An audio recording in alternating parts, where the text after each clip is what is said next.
Welcome to tonight's zoning board meeting with Justice of the Holmdel Township. Meeting for tonight being Wednesday, May 4th. And Francine, you want to go ahead? Yeah.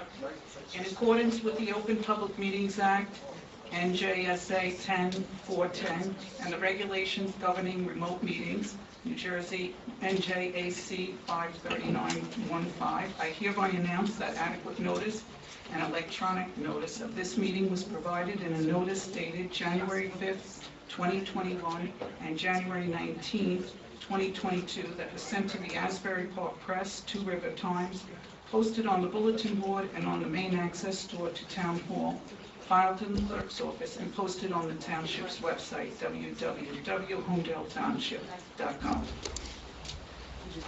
Roll call, please. Ms. Sabrin? Yes.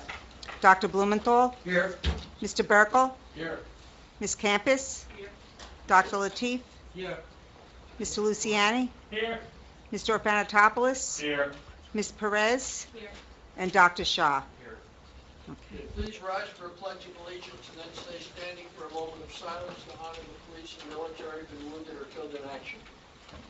I pledge allegiance to the flag of the United States of America and to the republic for which it stands, one nation, under God, indivisible, with liberty and justice for all.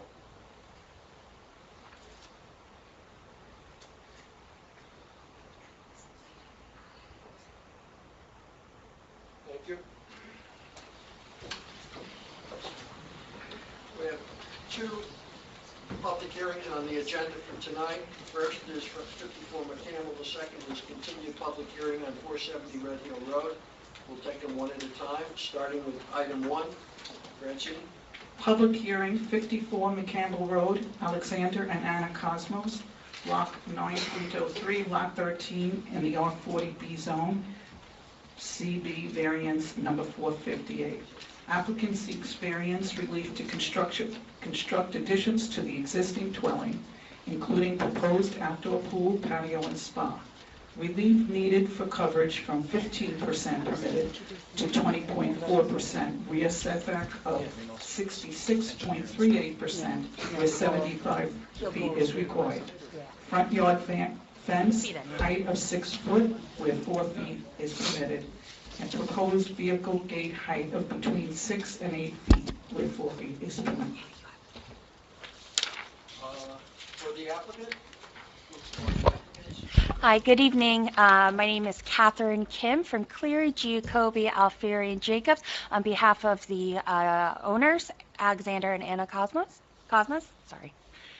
Please proceed with your presentation and explaining what you wish. First of all, okay, Loretta? Jill has a conflict with the attorney. Okay, so you're going to recuse yourself and Any other conflicts? does anyone else have a conflict with the applicant? Before you let the applicant start, I'd like to hear from our zoning officer and hear what to say about it. Confirm that notices are okay? Yes. And it's in order? Escrow's in order? Yes, it is. Okay, then, Let's swear in, how many witnesses are you going to have? I have two, not including the applicant, if the board wishes. Can I ask that all your witnesses stand now like a professional can stand respectfully? and if you anticipate the owners are going to, Mhm. Yeah, I guess yes. Everyone swear to tell the whole truth, not the truth, so help you God. I do. The record is for the professionals, and one also have to swear as well as the applicants.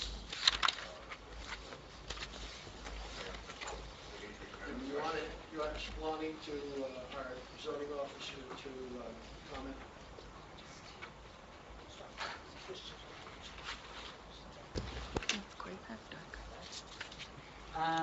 As the notice has said, pretty much everything is there.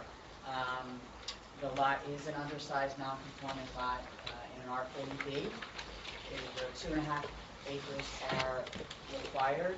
It's about one, our tax records show it's 1.8, the actual lot size. So that's a pre-existing condition. It's a pre-existing condition. They are currently, right now, with the house with nothing added in this application, they're at 15.7%. So with the them being over on coverage where 15% is permitted, I, as zoning officer, could not give them a permit, so they went directly to the zoning board. Is there any records as to whether there was prior approvals to grant 15.7 when 15 was permitted? I believe when the house was built, it's a very common tale back in the day. Nobody really paid that much attention to the coverage, and so there's a few houses in Holmdel that have this pre-existing overage on coverage.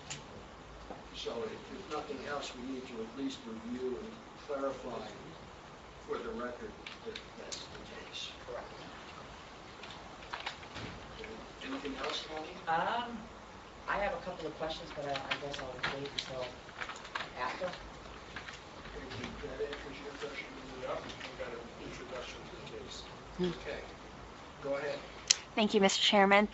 Tonight I'd like to, well, I believe Francine gave us a very comprehensive introduction. I'd like to first introduce our engineer, Mr. Ward here, and also qualify him as an expert professional engineer for the board. Mr. Ward, do you mind providing your credentials, education, background before the board? Sure. I have a Bachelor's of Science in Civil Engineering from Drexel University. I'm a licensed professional engineer in the state of New Jersey for 8 years. And I've testified in front of this board in that capacity before. Any questions about his credentials? No, he has testified before. Okay, I'll accept him as a professional engineer. Thank you. Go ahead. So I'll get into it. I'll describe the site today and what we're proposing. So we have a 78,000 square foot lot. We're in the R40B zone. The lot today, and I'm referring to the submitted survey. I don't know if that's marked. Hold on. Should we mark that as? Yes. Yes. Loretta?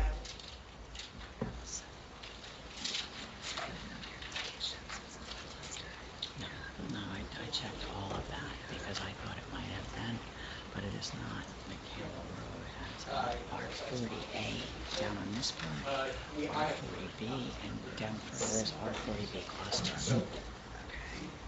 But this particular lot is R40B. Referring to A1, which is a survey prepared by 3-Wire Surveying. The date of the survey, It's a weird but this is what was submitted as part of the application. With a 78,000 square foot lot, there's a 2-story dwelling, a long driveway with a circular motor court in front, and there's an attached garage on the west side of the dwelling. Today, there is rear yard improvements, an in-ground swimming pool, and associated patios.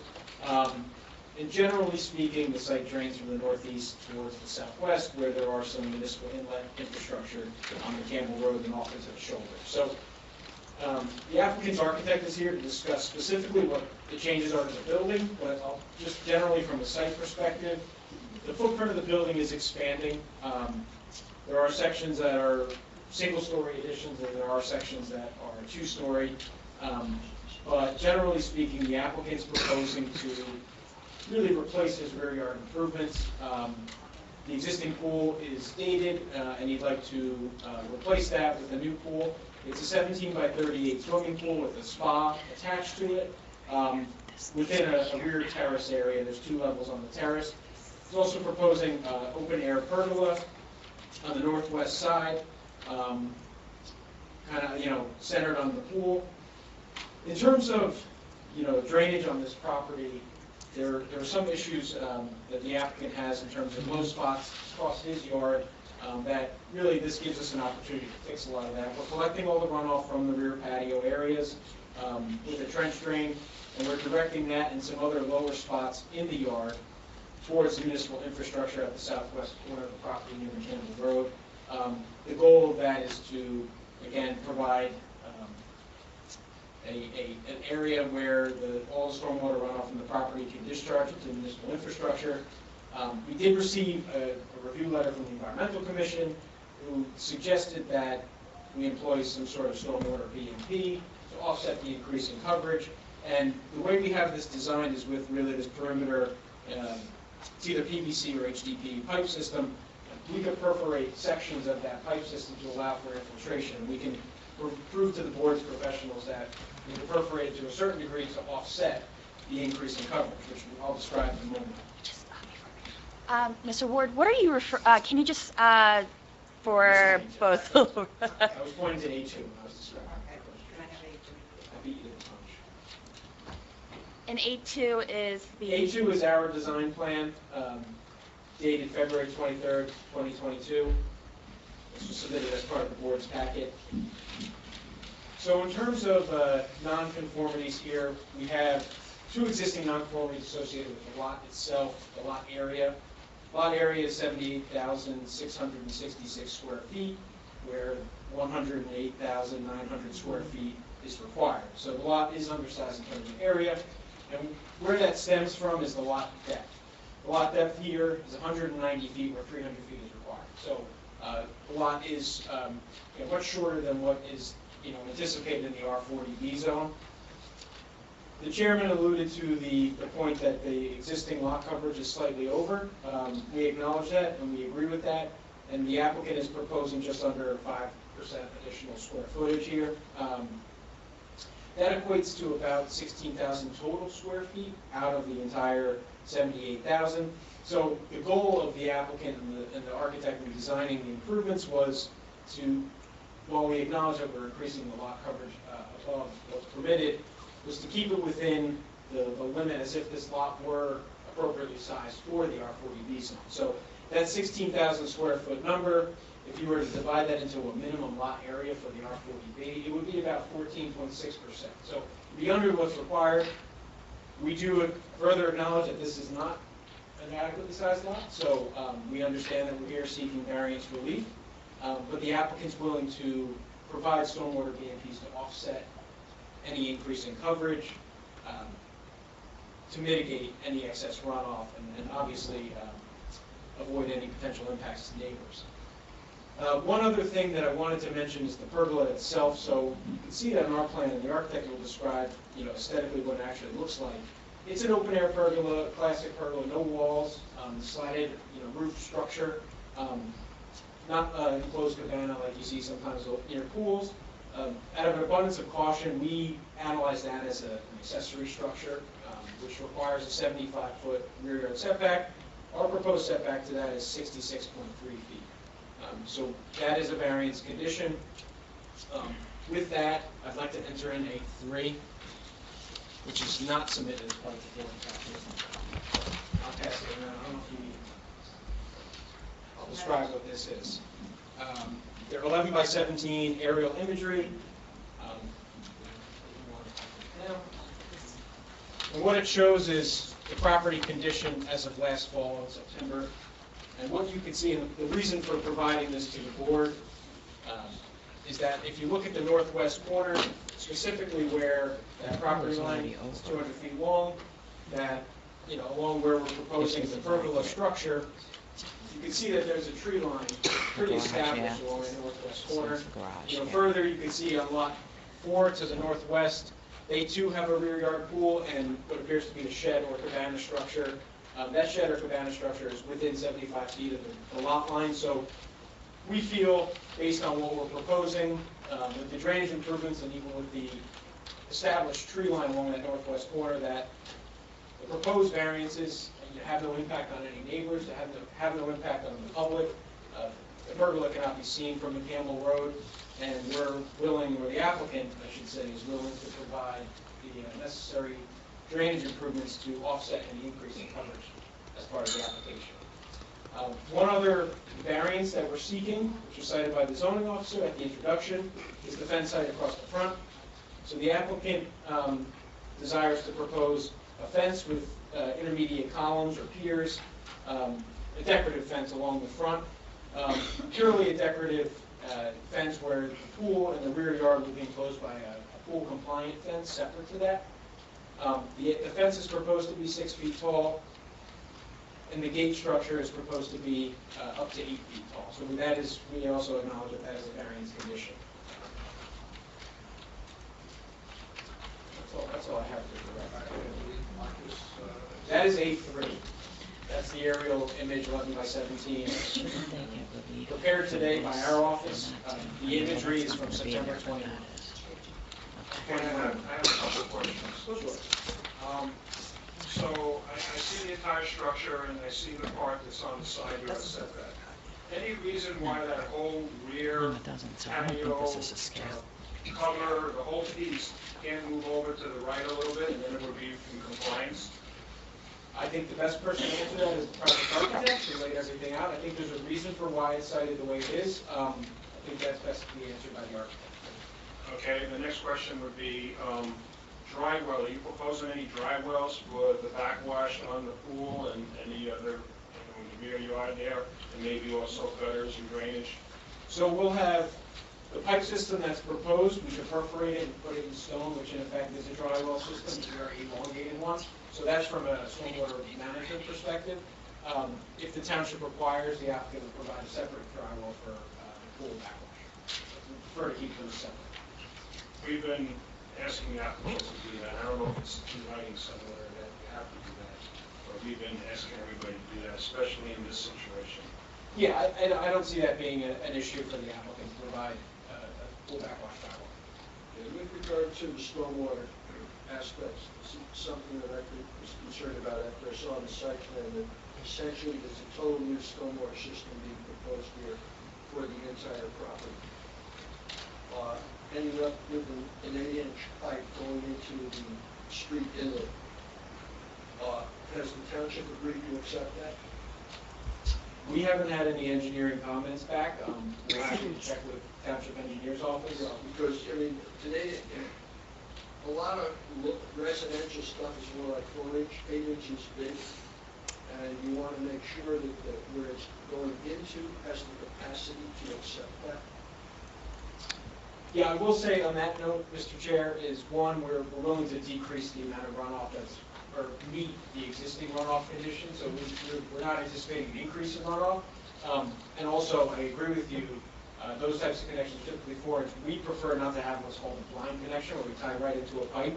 We're proposing to have a small, manhole's a heavy word, it's a plastic manhole, and tie it into an existing inlet. So it won't be a blind connection, it'll be easy to maintain. But yes, we obviously need township engineering approval or board engineering approval for that connection. Well, I think since it's a township facility, you need township approval for that. And that's fine. And there is another way of handling that. If they don't allow it, we can provide an overflow mechanism at the street within our property. And in addition, as an engineer, you're probably aware the state last year adopted the stormwater regs statewide. The township adopted corresponding regs with almost no change. Off the top comment about that is that it applies if there's more than a quarter acre of additional space. A quarter acre of new impervious. Correct. However, reading from the township's ordinance, their definition of regulated impervious surface. Item B, the total area of impervious surface collected by a new stormwater conveyance system. And this is a new stormwater conveyance system, which is collecting from the entire site. So I believe the new stormwater regs do apply.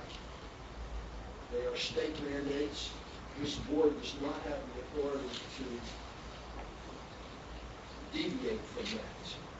The state mandate is not just that you have to maintain the same runoff, but you must in fact reduce the runoff using green BMPs.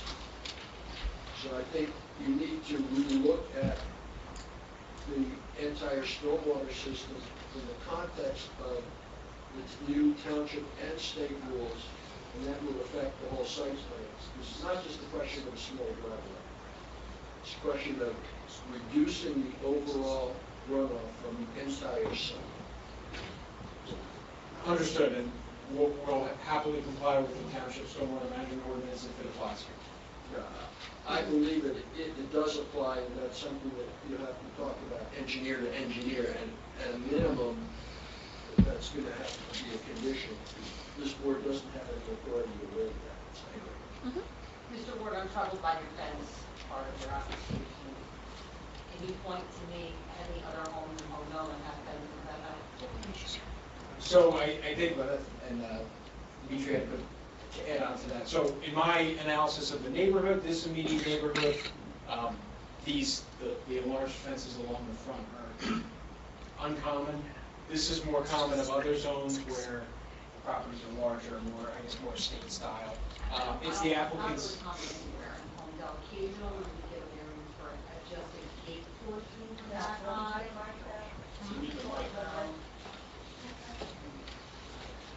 I heard you.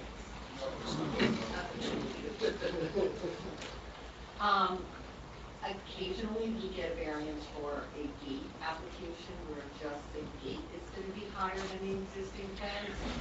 I don't remember the whole time I've ever served on this board granting a variance for a fence higher than the ordinance. Because we don't like how that looks and we don't like that.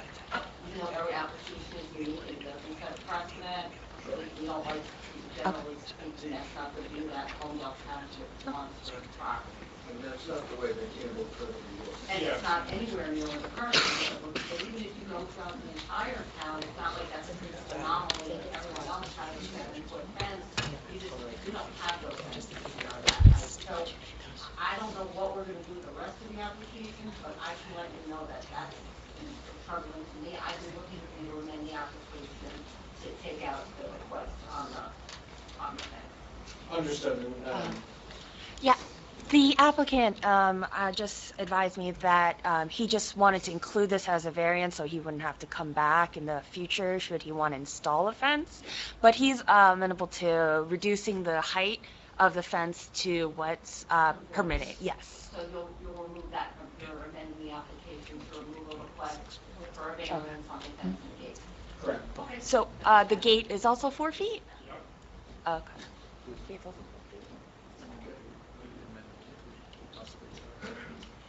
And we go back to the other issues that we saw. Let me ask you one question with regard to the undersized nature of the lot.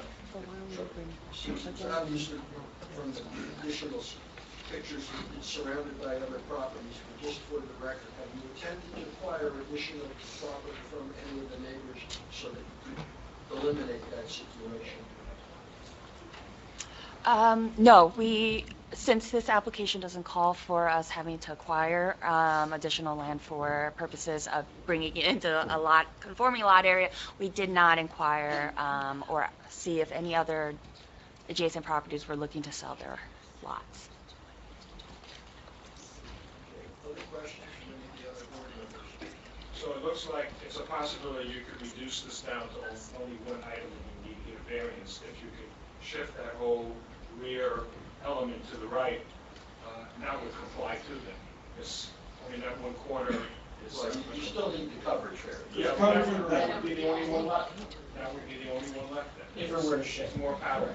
I'll leave it to the architect to describe why it's laid out the way it is. I don't want to take responsibility for that specifically, but then we can discuss that further. From an engineering perspective, is there any reason it has to be in that spot?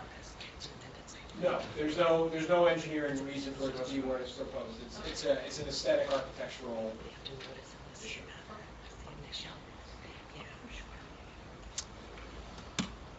Mr. Ward, does that conclude your testimony for tonight regarding our subject application? That's it, yes. Lonnie, did you have any questions about this? Valerie just answered it completely. Thank you.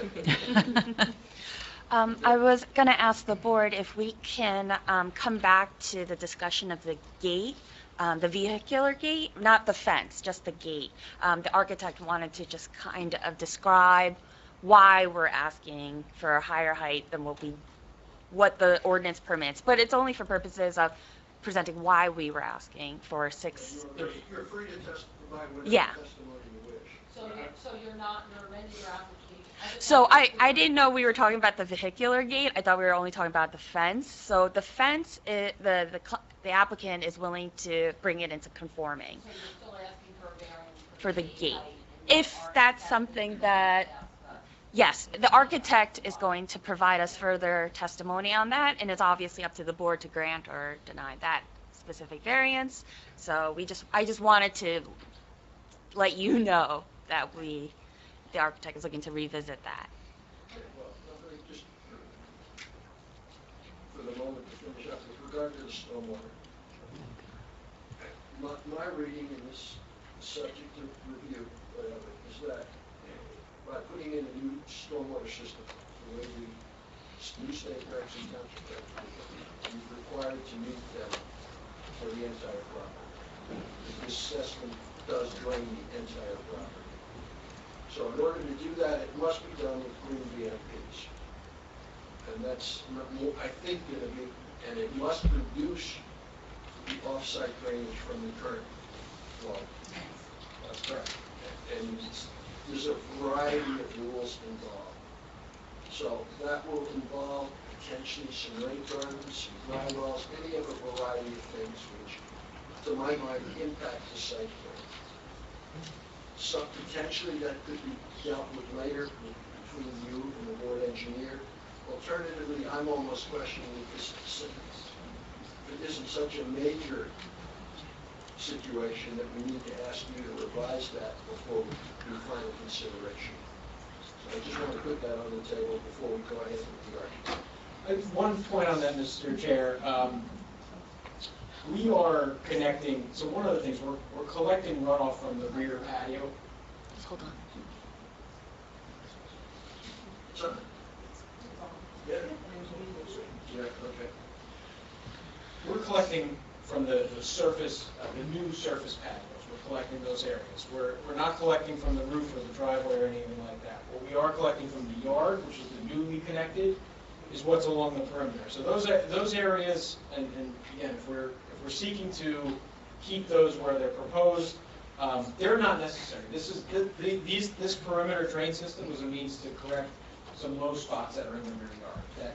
There's some ponding that exists between lot 4 and our lot that the applicant's desire was to remediate. We do not have to necessarily provide that. Just to answer your question, Mr. Chair, I think we can agree to comply with the township stormwater management rules, and whichever way we go, I don't think it'll impact the actual proposed improvements, the building additions and the hardscape. I think, if anything, it'll just be an exercise in engineering to confirm that we meet township ordinance. In general, there was discussion a year ago when the township adopted the ordinance, potentially adding a requirement that if one's going over the allowed impervious coverage, that one must then address that with green BMPs. Because, say, the subdivision was designed with a particular coverage, if you're exceeding that, what's going to happen? Because we have had areas within the township where there's been flooding. There's, in the northern Holmdel recently was a study done by Rutgers on the Horace Making. It's not this area, but one of the contributing factors was increasing impervious coverage in older residential areas where there is no stormwater management at all, leading to problems downstream. So there were considerations of potentially enacting more comprehensive ordinance to address some of those things. The township committee chose not to, but said, on each application, take a look at it. We don't want to have more flooding around town. And the township, in fact, has led a contract this spring to an engineering firm to look at the entire stormwater system town-wide. And that's just, Mr. Mullins is involved with that, so it's been an area of concern. Sure. Understandable. As he said, the Environmental Commission opined on the application. We're happy to, they actually state the BMPs as well, so we're happy to provide that. And our goal here is to not increase runoff exiting from the site unless the standard and the township ordinance requires us to provide further reduction. Yeah, I think the state rules require that once you do it, you've got to go beyond just. If it's a major development, correct. And I think the way that's worded, to me, that this would apply. Let that. Okay, go ahead. You want to? All right. Anything else for the engineers? Okay, so we'll go to the architect. Thank you.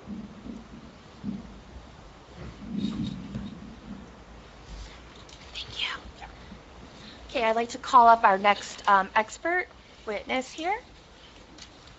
Hello. Frank, do you mind introducing yourself to the board? Sure. Hi, my name is Frank Troya. I work. Speak.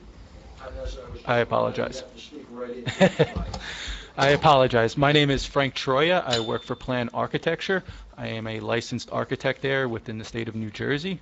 I've worked there for 10 years now. I've been licensed for 4 years. I've appeared before many different municipalities over the state of New Jersey.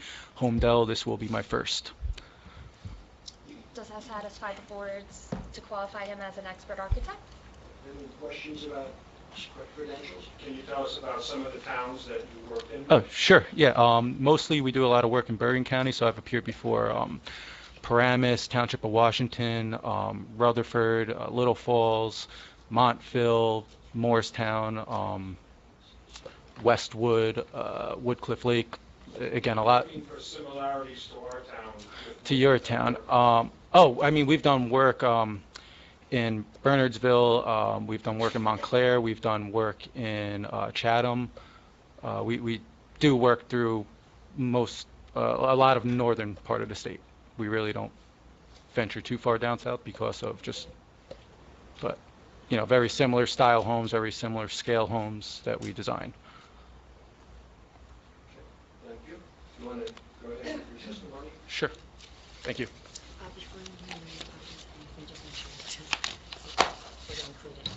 Yes. Yeah. Thank you.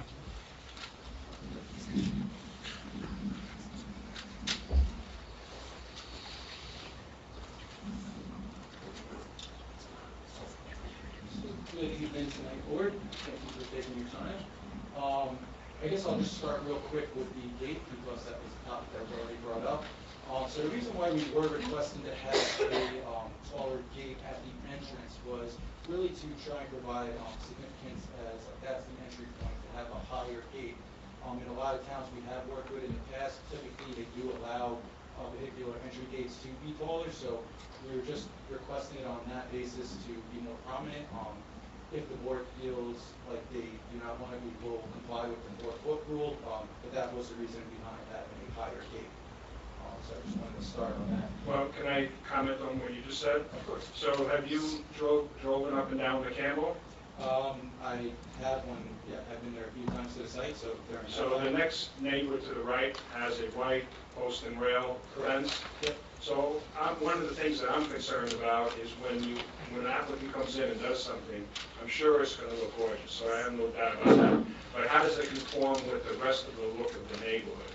So doing what you're doing, you're going to be the only one that has that look there. So I'm concerned, and I'm not only talking about the height. Everybody else makes it look like a farm with the type of railing, Right. and you're going to have, I guess, a wrought iron type of fence. You mentioned your entranceway. Your entranceway is all already stone that you've already made that there. So to me, that is the entrance. You can see that from anywhere you go. So I personally agree with Valerie on the heights. I feel that it's already way more than the neighborhood. I just want to be clear, you're asking for how high is it? Just 6 feet, not the whole fence, we're just asking Not where the the entrance. gate. Yeah, correct, the gate, Not the yes. fence, the gate. But your application says it's been 8 feet, so I want I- to be clear. Yeah, I'm sorry, it is So we have 6 a foot. 4-foot fence and you're requesting variance for a 6-foot. Correct. Okay. How high is the concrete one? The concrete it's work really- will, it's pretty. I guess, the fence. No, the existing one that's by the entrance. To be honest, I don't know off the top of my head. Is there anywhere on your paperwork that you can find out? Because that's I don't have it documented. Are there going to be lights on? Probably 6 at feet? the entryway. So then He says it would be higher than that. They are about 6 feet currently. According to So you're already above what you're allowed. If the board doesn't mind, I can call the applicant so he can address questions about the height right now. It's light, everything's included. Introduce yourself. Oh, sure. Hi, I'm Alex Cosmas. I'm the owner, or co-owner with my wife, Anna. She's really the owner. There are stanchions, brick stanchions, I think you're referring to, that were built after we bought the property in 2017. The front of the stanchions So there's basically 2 brick pillars. The front are on the order of 4 feet. I don't have the exact amount. And the back of the stanchions, which were built to hold a gate eventually, are on the order of 6 feet. And our GC at the time did not even inform us that that would require a variance. If it does, I apologize. But the intent would be for it to be 6 feet again, to just differentiate as a higher level gate than the rest of the fence in the front. But I don't have the exact measurement of the stanchions. I kind of went by there, so I have an idea, so you described it pretty accurately. I didn't measure it exactly myself, but from the looks, you could see it was lower and getting higher. Yeah. So it really emphasizes your entrance, so I don't see why having a 6-foot-high fence there, gate, would do anything different than what you already have existing there. I'm concerned how this is going to look with the rest of the neighborhood. Yep. That's my main concern. Also, if you're putting lights on there, Makes now sense. you're higher than, what you're requesting, now you're like in the 7-foot range, because the lights are included in that measurement, not on top of that measurement. Okay, sorry, we were not aware of that. I don't know whether there are potential future neighbors or neighbors or something. I'm hearing from the board side, so you guys know what you're talking about. They definitely Well, do. that's what it's- Lonnie, do you confirm that any aspect, including lights, is included? Absolutely, it goes from, yes, the lights are inclusive of the 6 feet, you can't be above that. So if you put lights on the front and the pillar was 6 feet tall, you're good. If you put a decorative fixture, that, now you're over. And We have other variances, so otherwise I wouldn't have known either, but now we've learned through our own. Correct, you're very well versed on it.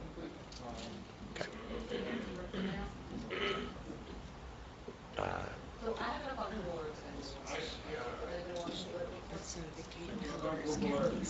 yeah, the pillars, but it's gotta be with including the lights. Or, So basically, it's saying, even if we would put lights on top of no, the but pillars, I will tell you, Dave was the zoning officer back then, so if they got permits for it, he made sure that it was 6 feet inclusive, otherwise they would not have gotten a permit. So, Coming off the stanchions, it's going to be lower than exactly, that's probably what happened. That's why I should push for the 6 foot. Yeah, but it's inclusive of the lights. All right. So that's what they were asking, if it was inclusive of the lights. Yeah. All right.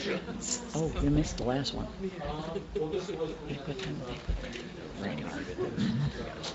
People were shaking in their shoes. Oh, yeah, this was submitted, but it wasn't marked as an exhibit.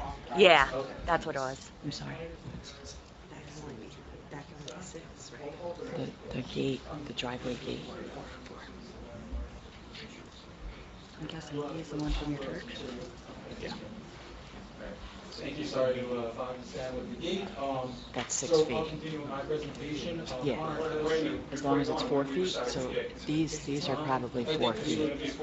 So it would be we don't want to create any so issues. this is 4 feet, Yes. because these slope up. These slope up. Sorry to bring that Right, back up. that's what I'm saying. So right.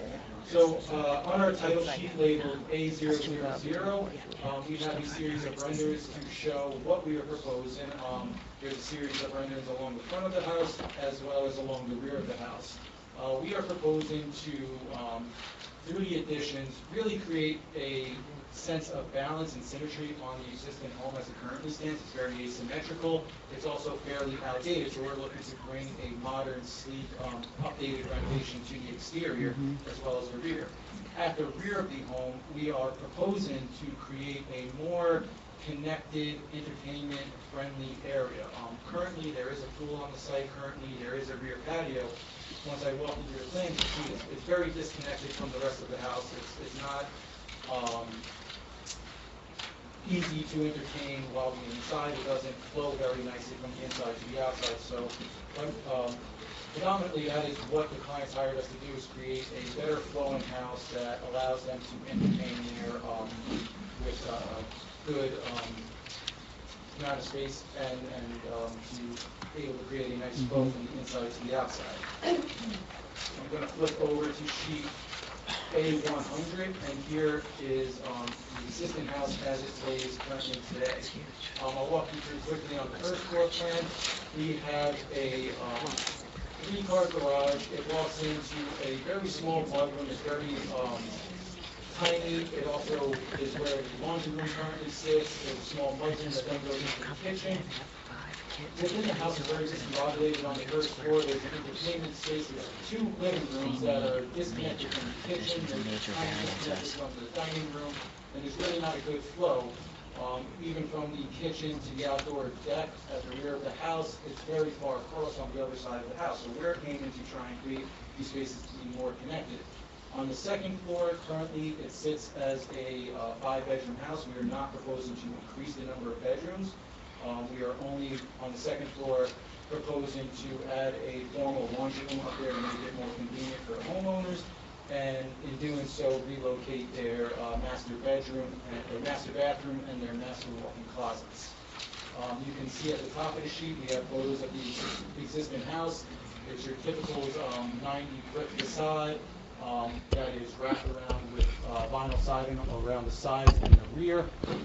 Again, from the photo at the top left, you can see how it's not really symmetrical. There's a jut out where the garage is currently on the left side of the house, and on the right side of the house, it just ends 2-story. It doesn't really die back down.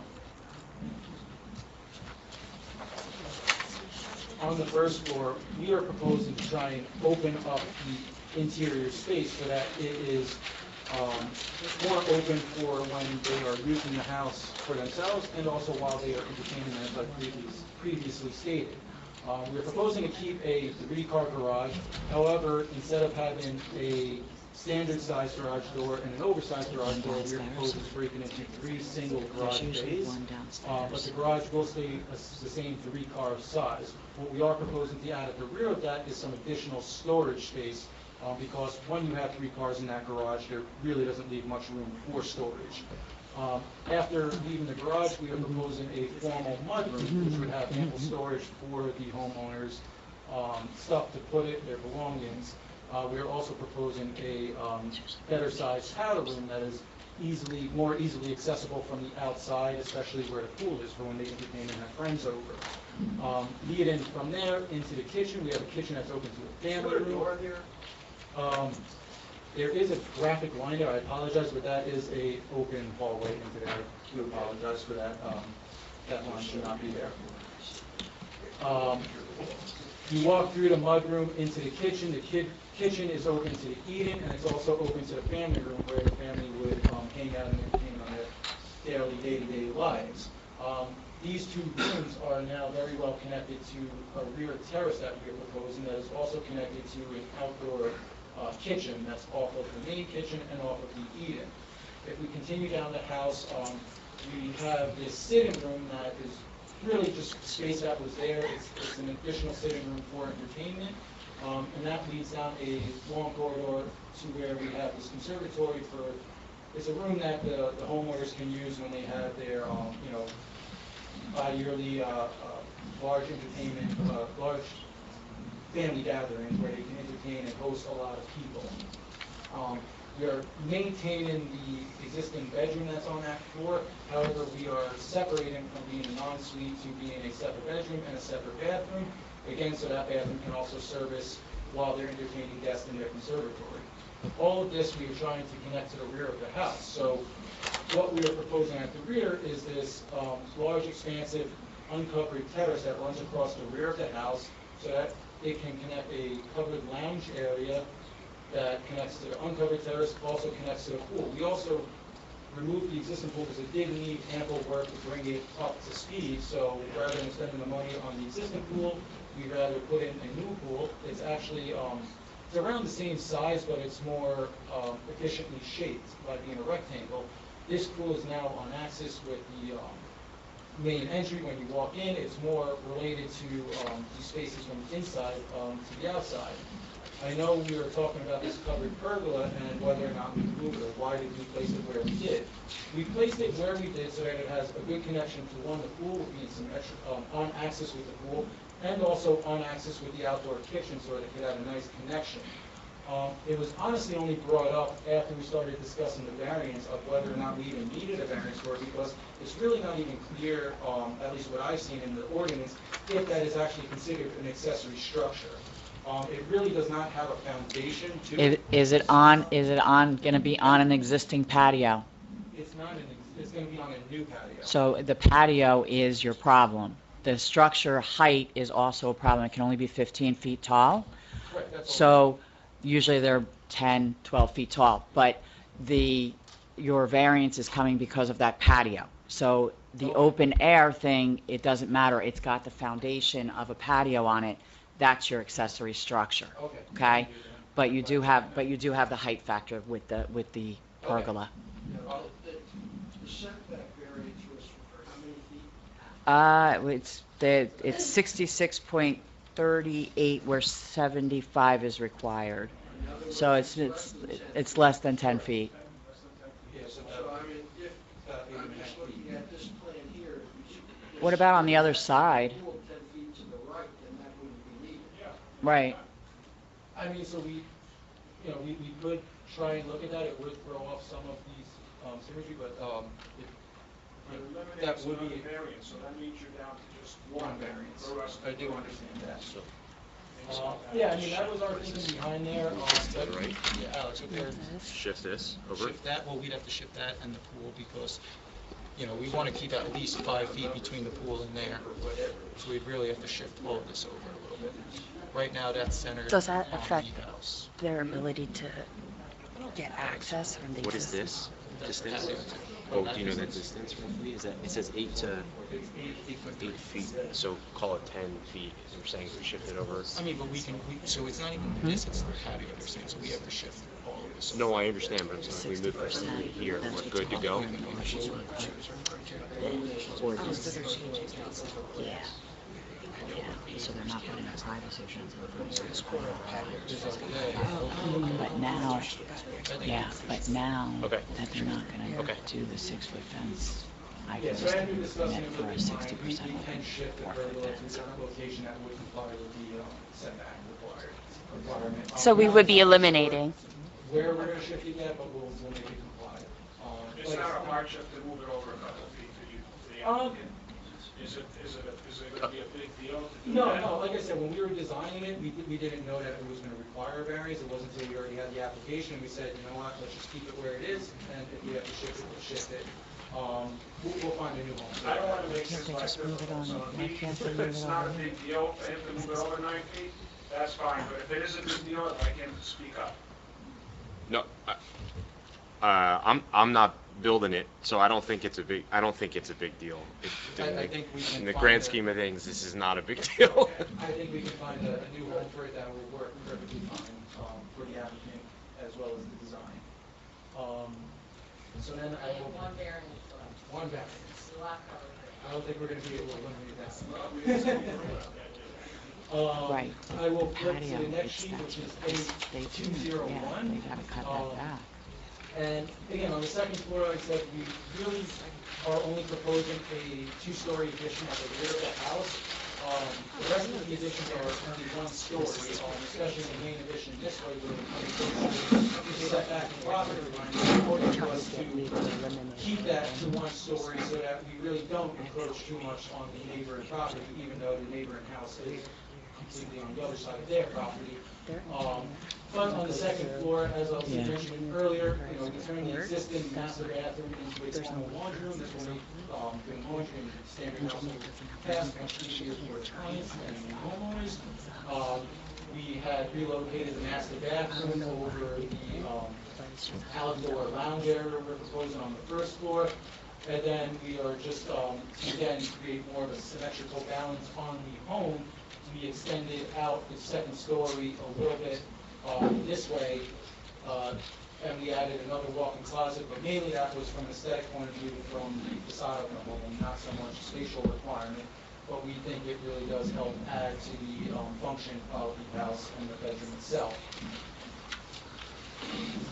Aside from that, as I mentioned earlier, we are not proposing any additional bedrooms. We are staying at the existing 5-bedroom count. Can I talk for a second? Is there an exhibit that shows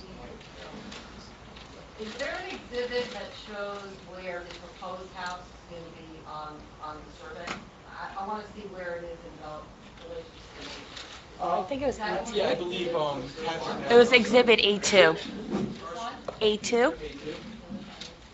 I didn't get that one. Yeah, we're, Mm-hmm. Yeah, that's it.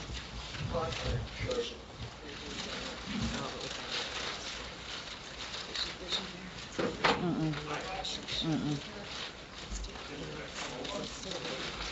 Mm-hmm. One part of that was good.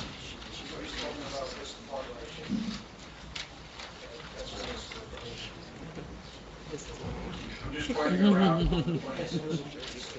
I'll try to figure out if I can help out. This would be my house. Or maybe the garage. That's what mine is too. It's little. It's a great house. I lived there by myself. I saw it when they were down south. I was trying to save them money. Our next Just sheet me and my is husband and A2. 4 dogs. So roof Yeah. lines, go through that quickly, We have an but acre mainly, lot. we're only adding roof over the new portion, we're not increasing the building height, we're only matching the existing ridge height with the new roof. The next sheet is A500. On here you'll see the front elevation and the left side elevation. So we're proposing to basically put a stucco system over the existing brick system to create a more modern feeling home. We are also proposing to do a limestone colored stone, we're not sure exactly which stone it will be, on different portions of the house to provide some accent relief to that. We're also proposing decorative drains and gutter downspouts on the house, decorative sconces throughout, and really keep a consistent color palette throughout the entire home. The roof, we're going to match the existing roof as it is today. On the left side elevation, you can see we just broke it up into 3 single bay garage doors rather than currently there's 1 single bay and 1 double bay garage door. I will flip to sheet A501. Here we are showing the rear elevation and the right elevation. Here we are introducing a AZAC composite trim cladding system on a couple portions of the house. Again, that is to bring a different modern aesthetic to the home. For the balcony, we're proposing glass railings. The reason for having a step terrace along the rear is so that we could avoid having railings, because railings just add fussiness and they also break up the flow as well. So we added a step terrace so that we don't have to have railings coming down on each side and guardrails for fall protection. And then finally on the right side elevation, again, we're keeping with the same color palette, same aesthetic. We're actually enclosing where the mechanical units are, so that's buffered from anything outside of the space it's enclosed in. It is still outdoor air, it's just almost enclosed in a courtyard. And we're proposing another masonry chimney on the right side of the house, along with some large arch top windows. All the windows will be updated to be black frame windows and black frame doors from the current white frame windows that are on the house. And then finally, I guess also on the elevations you can see we are not increasing the building height. Everything we are proposing is matching the existing ridge here, which isn't even the highest ridge. And then finally, this is a new sheet that I prepared today to bring tonight, just to give a couple of additional enlarged views of the lower realistic renderings of the house. I believe this is A5. It's just an elevation rendering.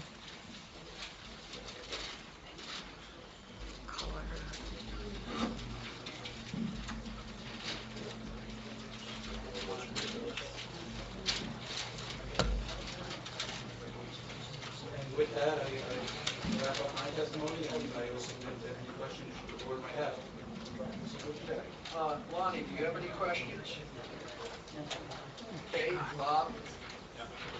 I have one more. Go ahead. The violated stanchions, they're going to come down if your application is approved, so that would be a condition of an approval. So those things in the front of the house, they're doing it at that elevation right now because it's over 4 feet. So they're going to ask you, are you taking down the one that's 6 feet tall? Or are you, just say you're going to bring it into compliance when you build the front fence. I do have one thing. I But, Take one thing at a okay. time. Wanna do that? Yeah, Oh. what you just said. So, Okay. Yeah, Existing stanchions. yeah, go ahead. I guess I'll address the Stanchions question. the stanchions, yes.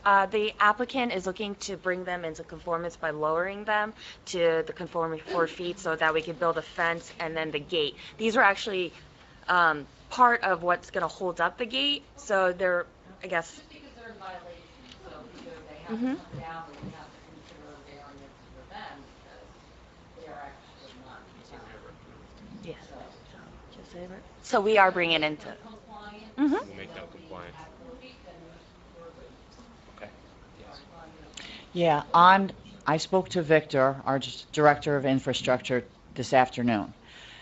The work that's going to be done outside the property line, not in the road, but near the road where it's going to tie into our inlet, he would like to be present when those connections are being made, or his representative, so that he, I don't know if that's still going to stay with the stormwater compliance. The Victor, Yeah, could that be a special condition of the application, of the resolution?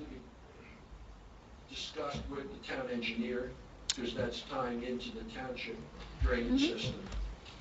And that should be done before you put a shovel in the ground. Right, he Make just, sure that everything's going to be work okay. right. of course. I mean, if, depending on exactly what, that may involve a road opening. No, it does not, because it's behind the curb. It's behind the curb, but because it's tying into our catch basin, he wants to make sure that it's done properly. That was his request. We can provide that as a condition, and we have no problem complying. Thank you.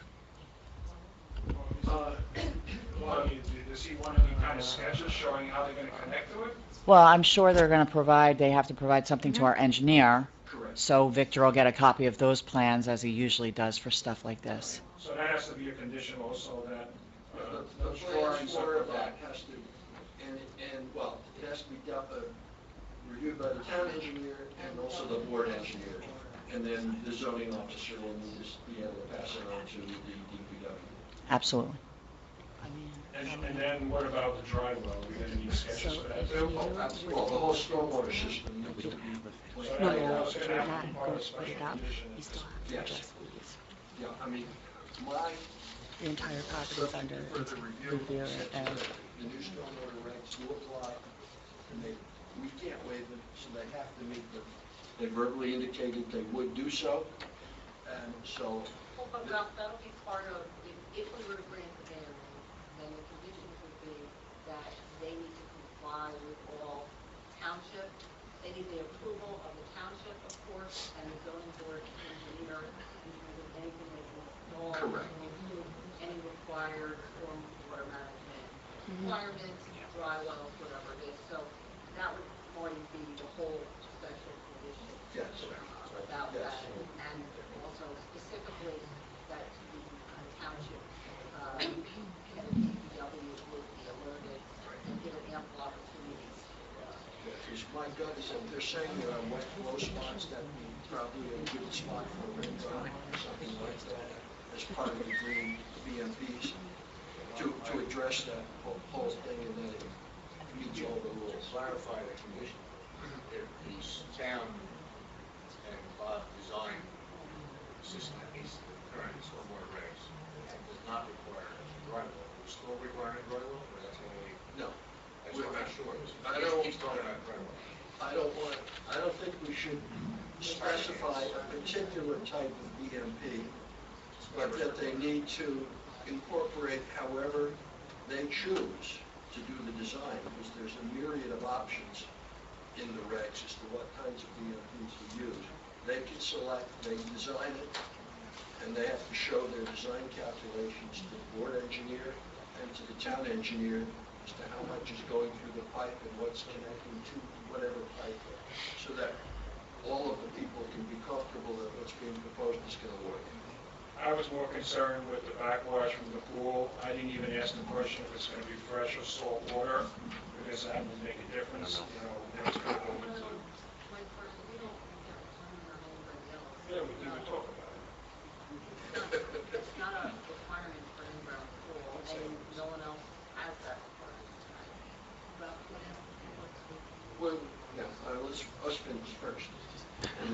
Mr. Chairman, just a question slash comment, and this is more for the engineer. Would it be possible to design a system using green infrastructure, dry wells, et cetera, rain garden, so that the pipe discharging into the township system is not needed at all? In other words, can you handle all the additional runoff on site? And that's the intention. We're also trying to ameliorate some low spots and collection points rather than full-scale regrading the entire property. But that's what I testified to earlier, that if the township did not agree or approve to the direct connection, we don't have to have a direct connection. That just seems to be the cleanest way. I think that's, one of the goals of the new stormwater regs is to minimize off-site flow, so as to minimize downstream other property impacts. So you got to look at the specifics. And we're not going to do the engineering here and now. Yeah, we have no problem complying with the NJDEP's stormwater regs. There we go.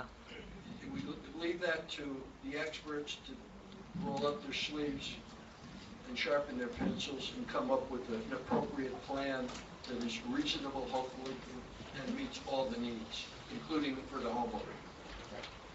So you don't have to drown in wet spots. Thank you. Yeah. It's very variable around in Holmdel because the soils are variable.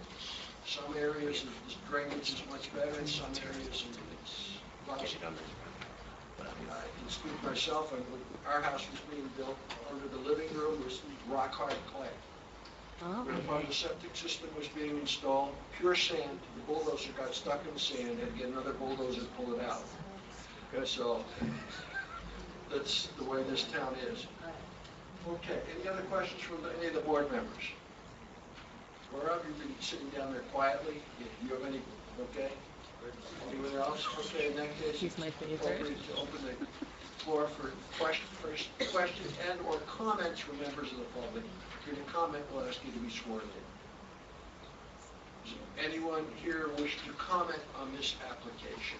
They want us to be kind. Got the testimony given so far. Seeing the no hands or walking bodies coming up to the microphone, we'll close the public portion. I'd like to make a motion. Go ahead. Okay, I make a motion that we grant the variance application of the applicant to increase the lot coverage as testified with all of the special conditions that we've discussed this far, but in particular that the applicant is going to comply with lowering the stanchion on the gate to 4 feet, which includes the height of the light, because all of that requires a variance, and with all of the requirements for stormwater as dictated by the township engineer, the board engineer. Let me add one or two other items. To confirm that this is an existing undersized lot, because that's a separate condition, and confirming that the existing variance, coverage variance, is incorporated. Confirm you bought the house like it was. Confirm them right now? Can I confirm I what the would house like is? to It's second we the didn't have the pool or application. anything? Correct. So just I would testify to that now. Yes. Existing master. All those are existing. All, and confirming all the existing conditions and That you variances. bought it as is. Just including. Oh, okay. Gotcha. I thought they Okay, wanted us to discussion, confirm the Francie? size of the lot. Just want to know about the moving of the pool and stuff. Is that part of the approval? Yes. Yeah, he's moving it over, we're not getting variance for that. I'm going to add as a condition, but it really eliminates the variance also. But it's just a pergola. Yes. Just the pergola. It's a pergola and the pool. Yeah, no, it's the entire rear being shifted. Yeah, the whole thing shifts. We're not exactly sure how we're We're not trying to design it, just eliminate the variance. Exactly. Yeah, we're just eliminating the variance by shifting it. Okay, I would like I to, wasn't sure if it was a condition. Okay. Understood. I'd rather it be clarified than be questioned. Right. 3 months. I would like to second Valerie's motion. I think it's going to be a beautiful design, and I appreciate that the applicant made the concessions in order to eliminate the 2 variances, so thank you for that. Any other discussion on the motion? No. Roll call, please. Ms. Avron? Yes. Dr. Blumenthal? Yes. Mr. Burkle? Yes. Ms. Campus? Yes. Dr. Latif? Yes. Mr. Luciani? Yes. And Mr. Yes. Orpanatopoulos? Congratulations. Thank you. Thank you for your consideration of our suggestions and comments. Thank you. Thank you very much. Let's start with the barbecue. Yeah, okay, we're gonna take, just everyone, we're gonna take a 5-minute break while we change who's up front, and we'll move on to item 2.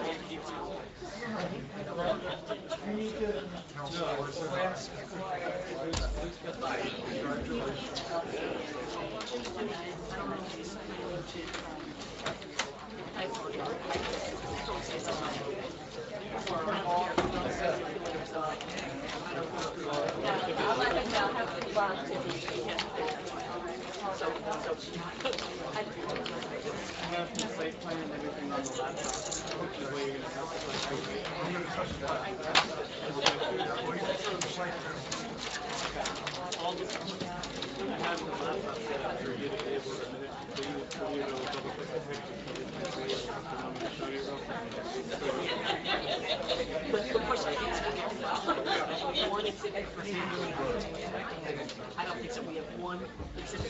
We'll just take a quick second. Okay.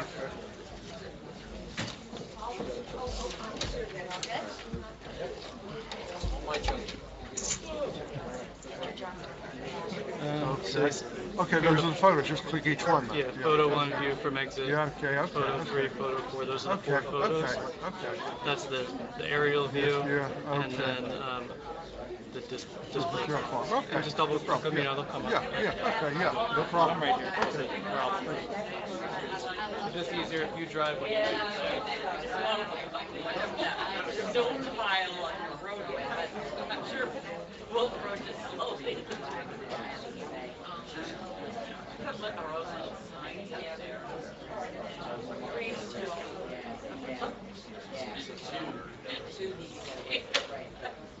Clears it up pretty quick.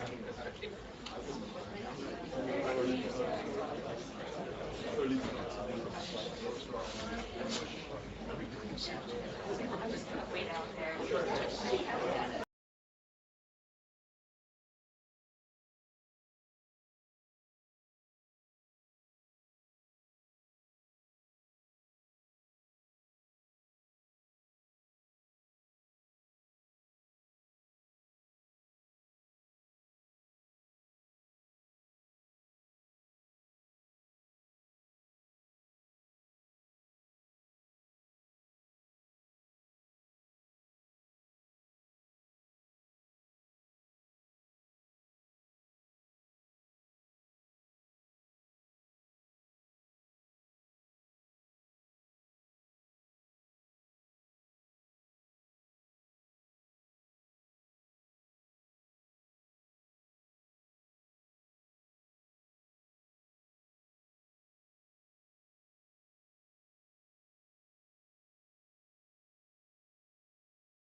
Go ahead.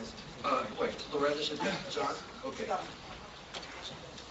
Continued public hearing, 470 Red Hill Road, Dementia Center, preliminary final site plan number 2020-6, block 4902, lots 40, 40Q, and 41 in the R40B zone.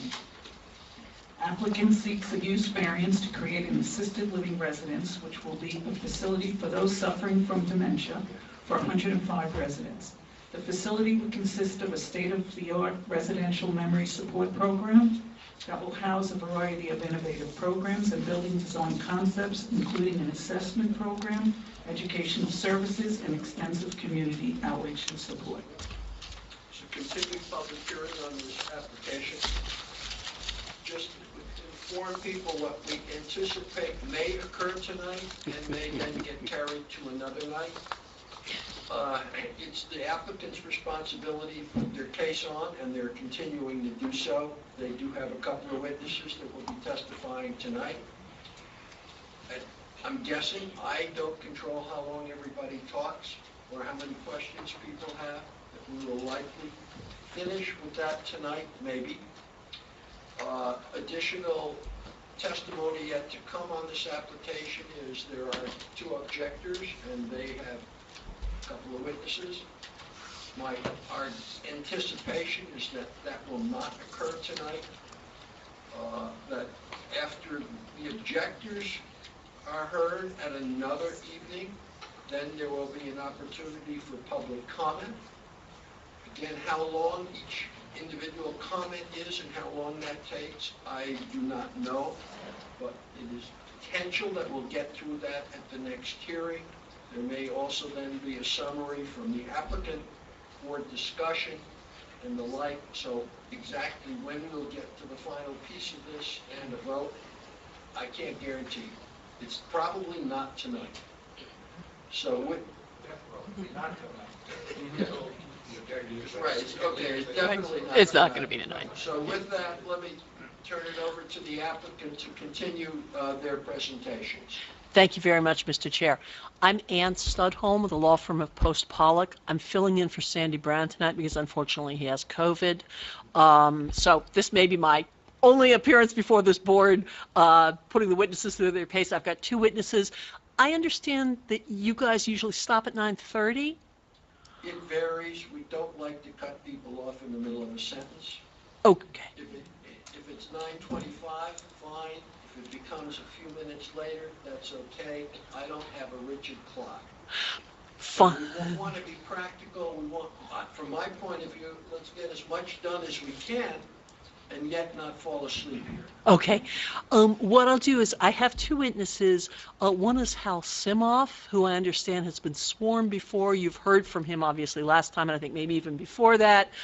He has just a couple of things to pin down, as we had mentioned last time, primarily in response to a review letter from Colliers that came in just the day before the last hearing. He's been working with Mr. Mullen on that. We'll address those. We also have a recent letter from the Environmental Commission. They had 2 questions. I'll ask Mr. Simoff to address that. And he is also here if there's more questions. Depending on how long that takes, what I may do is introduce our planner, Mr. Higgins, and have him do his credentials, maybe an introduction, and we'll see how far we get. If we're getting up on time, I don't want to start him in and then have to cut off and bring him back, and I will do whatever the chair wants in terms of managing those 2 witnesses. But yes, I think it's very unlikely. I just don't see how we could get through both of them. I'm sure we'll get through Hal. We'll see how far we do with Jim, depending on whatever questions you may have for Hal. Okie doke. Mr. Simoff, he's already sworn. You're fine with that? You don't need to swear him in. Good evening. There was a review letter, I believe it was dated April 5th, prepared. Yes. You can talk right into these microphones. You There only was- gotta swallow them. There was a review letter prepared April 5th by Collier Engineering, which I responded to on April 22nd, I believe, point by point, where I took each point of the letter, and the base, there's, it's many items, but virtually all the items that were asked for are with the application in one form or another. As an example, the survey includes the description of the location and the drawing of the easements on the property, but it doesn't include a meets and bounds of those easements. But on the other side of the coin, we submitted a title report with the application that goes through all the meets and bounds. So the material virtually all the material that was asked for is before this board in one form or another, and perhaps has to be just coordinated to be on the correct page. Another simple example is there was a suggestion or a question of putting the traffic poles on the survey. They're on the plan that shows existing conditions. So in that response letter, everything that was up until we come to the issue of drainage. So virtually every comment shows that the material is somewhere in the application, but maybe not on the correct sheet that was requested. And we have no problem changing those sheets to meet all those conditions, or all those questions. And my understanding... Wait a minute. Oh, sorry, okay. Bob, would you want to reply to how, to what extent has what they've applied met all the questions and concerns that you have? Thank you, Mr. Chairman. I did review Mr. Simoff's April 22nd letter, and I went through and marked it up. I will stipulate that the vast majority of the comments that we had on our April 5th letter have been addressed in some way, shape, or form. There are a couple things I need to confirm. The outstanding issue is stormwater, and that's not something that we can address tonight because he's only provided us with a concept plan at this point. Conceptually, it will work. It will comply with the new stormwater regs, but we can't tell for sure until we get into the details and the updates of stormwater report. In that regard, want to address also in terms of stormwater, the 2H Environmental Commission questions. One is their plan, and this was because in part of the county, takes some of the water that's from one sub-watershed into another sub-watershed. And the commission was asking, is this in fact permitted by the state? That's certainly something that we're going to look at in more detail when we get to the revised stormwater report, the grading details, the basin details, based upon his proposed concept, yes. If I can quickly just explain what we submitted. I guess I should use this. On the April 22nd material, is this on? Yes. Keep it close to your mouth. On the April 22nd submission, which this graphic is part of, there was a comment for the new stormwater regulations, which went into effect last year. We had submitted the plans prior to the implementation date, but it got through the review process and everything else. The question was raised late in the application. We agree that we'll conform to all the stormwater management requirements that are presently, in place. So what happened is the main issue is you're only allowed to have a drainage area of 2.5 acres to each basin. So originally we had 3 basins. Now we have to create a 4th basin and redirect some of the area that to reduce the drainage area to less than 2.5 acres for each basin. And that's what this graphic depicts. There's no change in the grading, it's just the piping that goes to each basin. So there's an additional basin now? Correct. Has that been shown in any of the previously submitted plans? No. And Hal, if I may, could I ask you to clarify, because I think the chairman may be interested, that the current 3 basins are those 3 oblong ones, essentially in line with the road, if you could indicate them, and they replace 2 very similarly shaped but slightly larger and deeper basins, because it's my understanding that the new regs want a little bit less land area to drain to each basin. So in the exact same sort of banana shape where we had 2, now there's going to be 3, and there's that little teardrop-shaped one. I don't think it's changing much. I'll ask Hal to testify to that. The other issue, we originally had 4 basins, but then what happened is when the fire department wanted now this is like pushing on a balloon. When the fire department wanted the fire road to connect all around the site, one of the basins was taken out because it was surplus, wasn't necessary. And we made one of the basins a little bit larger, but the bottom line is we've reconfigured the drainage areas, and we're going to reconfigure the piping to meet the drainage areas. But now every drainage area is less than 2.5 acres to each basin. And all of the plant calculations today have indicated that you significantly meet the state requirements about reduced off-site flow. Correct. And that's important. Correct. So there will be less off-site flow than occurs today. So this is the, and it really, so none of the buildings change their location. Virtually all the grading stays the same. It's just that how we pipe some of the roof leaders and some of the piping for the sidewalks and the piping for the parking lot, they go to different basins. Okay. Now, the other question from the Environmental Commission, since there are BMPs involved here, they indicated that these BMPs do require a maintenance plan. That is, it needs to work not just on the first day, but 20 years from now. And so, when do you anticipate being able to provide all the revised information to our engineer for their review? Well, we did originally, there was a request for a maintenance and operation manual that was submitted with one of the previous plans. But obviously, when the basins change and everything else changes, then you need a new operations and maintenance plan, which I'm not prepared to submit because I haven't finished the drainage. So when do you anticipate you can submit all of this information? It's just a question of trying to see how we can wrap this schedule up. The other problem is I'm taking next week. If I may, Mr. Chair. I didn't know vacations were allowed. So I would say it's usually about a 2 or 3 week process. And Bob needs his time to review. And I don't, it's not fair to give it to him for 10 days prior, so. If I may, Mr. Chair, when we were thinking, we were trying, because we know we've had a lot of hearings before this board, to finish up tonight. That's just not going to happen, clearly.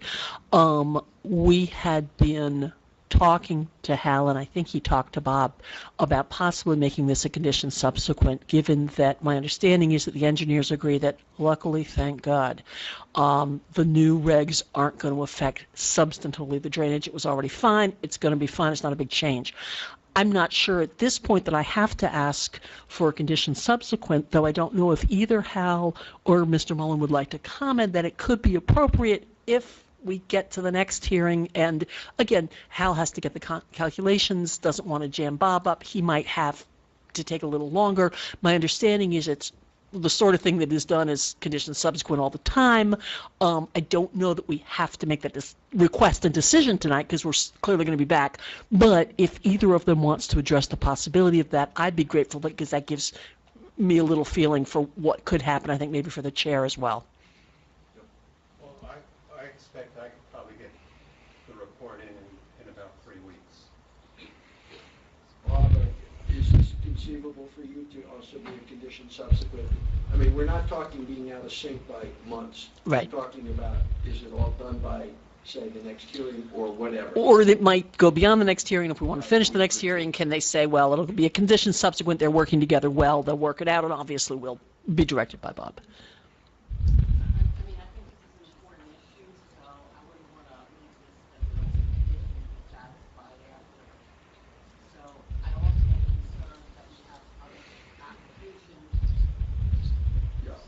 We'll talk about potential going forward schedule later, but I think Bob, you and Hal, and you see to whether, if you can get it done within 4 to 6 weeks, I think that would be good. Mr. Chairman, I would very much like to see it buttoned up before this board finishes its hearing process, because it is a big issue. Again, conceptually, it appears as though it will work and it will meet the regs. They've already stipulated that the off-site runoff is going to be reduced in accordance and exceedance of the regs. But we want to make sure that it's all I's dotted, T's crossed. So I think 4 to 6 weeks is probably reasonable. You know, I think Loretta said the next possible meeting would be June 1st, so what do we do with that meeting then? Well, we're not going to finish tonight. We're not going to finish tonight. Continue to go as far as we can. Okay. Yeah, thanks. And we'll talk about calendars and potential other meetings later. Right, and again, I know this board is anxious for us to wrap up. We obviously are anxious to wrap up COA projects and all the rest of it. You know, we'll see, given your agenda and what else you have on, if it's just a question of dotting an I and crossing a T, they'll be certainly much farther along by then than they are now. And I can understand why you want to see what it's going to look like. The other reason we wanted to introduce this testimony and also make sure that Mr. Mullen was cool with it is because Jim's probably not going to get to that tonight, but he will be talking about, for example, visual impacts. And one of the things I understand, and I'm going to say it, but then I'm going to ask it of my witness as a question, is that other than those basin changes, which were already going to be basins, and my understanding is these are slightly one more, but smaller and shallower basins, and that they are dry planted basins. They're not wet basins. They're not going to have water in them. That it's not going to affect, even if they're working out their last calculations, it's not going to affect the planner's testimony about the visual impact, because all of the other, as I understand it, infrastructure changes Mr. Simoff just mentioned are going to be underground pipes. Maybe a roof leader on a building hundreds of feet from the road might change, but it's going to be underground, so Jim can talk while they're still working on it. Can go on with one other subject that's related but different. Stormwater is one we just talked about. The other one is sewer water and the sewage system. The internal system is your responsibility and is shown on the site plans. There's an internal pump station which leads to the off-premise, which is not really the responsibility of this board. However, I just want to get it on the record that the off-premise pressure line system, Off-site. off-site, yes, Sorry. is you have to work that out with the township engineer. Yes. And you take that as a condition that you will have to do so. Yes. Some of the plans show the line going down along Van Scoik at 2 inches and some at 3 inches. Which is 3. okay.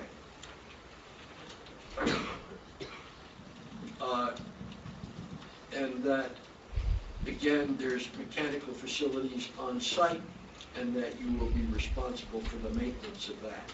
Correct. The maintenance of the off-site pressure line is again becomes your responsibility, and you have to work that out with the township. Yes. And the county. Because it's in the It's a county. county road, right. A related question that we touched on last time, there has been, there are times in the past, consideration for the adjacent homeowners, which are on septic, potentially seeking to tie into a sewer system. There were some sketch designs made. There was a couple of votes taken that did not pass. So nothing there was done. But just for the sake of those people knowing, are you making it current any provision for other people to tie into your system? Not if it's a force main. And Hal, can I ask a question that the location of the pump and the therefore need for the force main, because it has to get over the hill before it goes down the hill, was, my understanding is, but I need some testimony from you, that this was based on a request by the neighbor that we keep, even though it's underground and can't be seen, that pump station on our property. Were we to be told by the county or by Bayshore or by the town, you know what, we want the pump station way down by the stream, then we might well be able to have a gravity line up to that. And at that point, if there was a feeling in the neighborhood that people wanted to have that assessment and spend that money to connect, my understanding is they could, but it's out of our hands. We designed a system for the promise that we were asked for, that we did, but we don't know for sure that the county and the Bayshore and the town are going to want that. They might prefer the pump station elsewhere, and if they were to, then it might be possible for people to connect. But we can't make that promise now because we don't know what's going to happen. And Hal, if you would say that, I would be grateful if that's correct. A further explanation of that. The off-site sewer is about 3,000 feet. I'll give you approximate distances. The off-site sewer to connect to the trunk line is about 3,000 feet. About 2,000 of that is downhill, and then the last 1,000 is uphill. So if... And I apologize, Hal, the last 1,000 is from our property to the uphill, and then it goes downhill to the stream, is my understanding. It's downhill and then uphill? Downhill Okay. Van Soy. That's what I mean. And then and then from that, for about 2,000 feet, and then the last 1,000 Okay. feet is uphill to the trunk line. So if the commitment that the client made to the homeowners association, is my understanding, is that they didn't want the pump station nor the material in the right-of-way. So, they didn't want the pump station in the right-of-way. So the only way to get around that is put the pump station on our site, pump it downhill for the first for the whole distance. But if powers that be, whomever they are, want the pump station at the low point, and then just gravity feeding to that point, and then going the last 1,000 feet uphill, we're willing to do that as well. Okay, but the main thing I want to make, and my understanding is that those previous plans for doing some sewering in the neighboring area were complex because of the hills. So there were potentially multiple pump stations involved. And that made it very expensive, which may be why people had second thoughts about the whole thing. I just want to be clear to the public that it's not the responsibility of the applicant to solve all of their problems, the other residents' problems. They're committing to doing what they need to do for their site. And beyond that, then it involves other parties, namely the other homeowners, the county, the township, and Bayshore. Okay, I would like Robert to comment on this as our engineer, if he has any information from the last meeting till now. Well, I understand he was trying to get some of the historic information. Yes, I did faithfully do my homework assignment, reached out to the prior engineer and the prior engineer, and unfortunately to date I've been unable to get the information that I'm looking for, namely some of those cost estimates to tie in and the issues associated with, I believe it was 2 referendum votes that took place, whatever number of years ago it is. I am not stopping my homework assignment. I'm going to keep going and get whatever I can. But if you're talking about, and I'll back up a little bit, a gravity pipe from this site down to the low point, that could theoretically be oversized to allow other people, the neighborhood to tie in. Granted, those tie-ins may have to be gravity or force main, but it would allow them to do so, and then it would all go to the low point on Van Squake and be pumped upward from there. Is that correct? But then we have to put the pump at the low point. And not on your own property. There are, no pun intended, there are a lot of moving parts with this. So there are a lot of people have to be involved. You're going to coordinate all of this with Bayshore Sewer and... No, it's the township. No, they have to deal with the township directly. No, well, Bob is our engineer. Yeah, but it's not our responsibility to deal with the off-site stuff. I will be involved, I'll communicate with them, but the decision, the design is going to have to be done by others, yes. So before they do anything, somebody from Holmdel is going to make a decision, like Hal said, the powers to be, that's Holmdel. That's the powers Right, to be, the first step is to get Holmdel to endorse the application. The application then goes to Bay Shore, and all Bay Shore looks at is, do they have enough capacity to serve this site? If the capacity is within the plan, 99% of the time they just sign off that they have the capacity to take the sewage. So the real dilemma is to be handled by the township. And I just want to add a little bit of legal gloss onto that, which is that I know Marty's familiar with the Goodfellas, J.B. Goodfellas case, the Dowell case. This is not a situation where there are two potentially difficult, potentially fraught solutions. The board doesn't have jurisdiction anyway. Those cases make it very clear, but luckily, our idea could work, the other idea could work. It's really just what the town engineer who's in charge of this tells us to do. And that's the only reason we can't make a promise, because we don't control it. We couldn't necessarily fulfill that promise. It's in somebody else's hands. Same with this board. If you directed us to do something, someone else will overrule you. And so it's just the way it is, but we're happy to give as much information as we possibly can so that you and your engineer, and I'm sure the town will talk to Mr. Mullen, he's sat through the whole application. You know, you'll have as much information as you can. It's just we can't, none of us in this room have the authority ultimately to make the last call, but luckily either system is perfectly normal and will work. We're not dealing with the things they were in those two cases. Fine. Is that your testimony for this evening? No. No. Something else? Sorry. Okay, So, go ahead. the Environmental Commission is about the switching of the drainage areas. I forgot whether it was the first question or the second, but let me just say, the original plan that we submitted to the county, because we're connecting to a county drainage system. The original plan that we submitted to the county had the drainage divide split, and the county came back and said, no, send the drainage to Nutmeg Swamp. Mhm. Nut Swamp, That's well. rather than That's good. rather than right to the north. All these Indian names. So because the original submission had it split, the county came back and said, no, send it all to the east. So, and we have conceptual county approval, but obviously we're changing the basins, so we're changing some of the flows, but all the flows would continue to go to the east. So unless it's my understanding that unless we're going for a DEP stream encroachment permit, that we can change the orientation. There's no need for a stream encroachment application for this development. There's no streams. Luckily. So I actually had one more question. So that was my butt. Funny. But we're just fine with that. One more question for Mr. Simoff.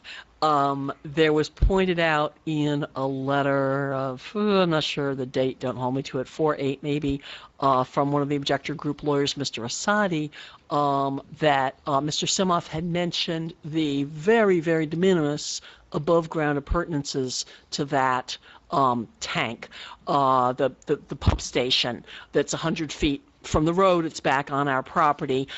We had submitted a letter, I believe, dated April 22nd to Ms. Korska with our response to that letter from Mr. Asadi.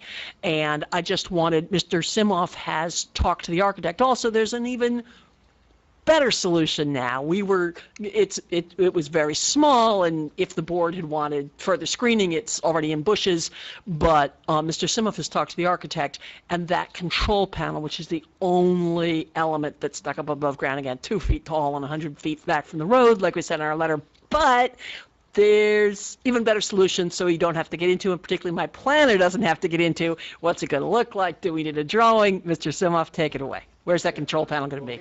We presented a detail on one of the later sheets of a conceptual pump station.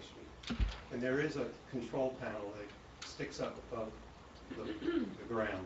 Everything else is subterranean. I spoke to the architect and we discussed it, and we can put the control, if it's on our site, we can put the control panel probably in the town center building. Because we're making... Just some electrical Right. Right.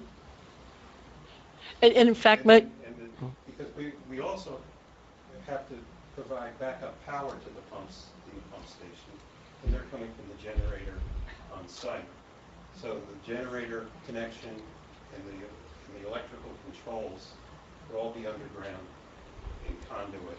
That's probably a better solution. Right. Because that's a location that's staffed, and if some alarm goes off, then somebody could see it. Right, and the alarm will go off in the town center building. Right. Than someplace else. And again, just to be clear, on the record, Mr. Simoff is indicating the area that's marked generator. I know Mr. Asadi had a question on that. We responded in our letter as to where it is. I'm also doing my best to show on the screen up there where the generator is, and here it is. Generators just to the northwest of the town center building. And that's been on the plans all along. I have one question. Does it also show where is that underground pump on this drawing? This drawing does not. The site plan does. You may have... It's close to where your fingers are. Yeah. It's in this area.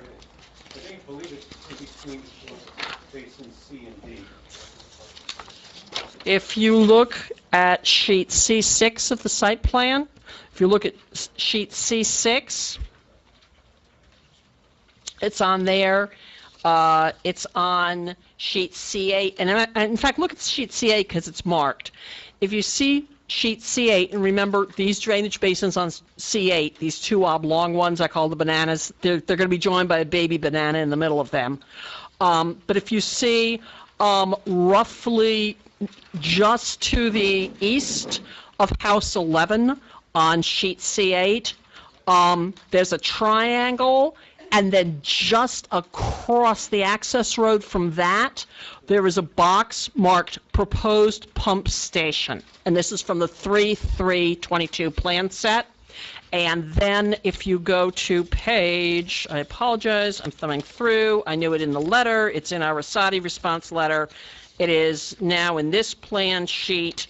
It already was in the other one, but in this 3/3 one, it is sheet C17. You see the schematic of the pump, and you see how everything's underground other than that little control panel sticking up, and that's the one that's going to be near the generator now.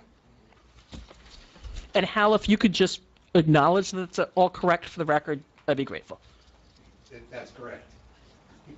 The reason I was asking that question was if it is too close to those basins and there is a lot of stormwater and flooding out there, how does it protect the pump? Maybe the pump might get flooded and switch off. Well, the pump station is self-enclosed and it's sealed. It's a pre-manufactured. Most of they're going to buy it as a pre-manufactured element and put it in the ground. And also, Hal, if I could ask you to refer to the topography, it's up at the top. It's near the basins, but it's at the top. So the water would have to be, it's sealed, it's near the top. It shouldn't be a problem. And that's one of the design questions that we're going to have to answer.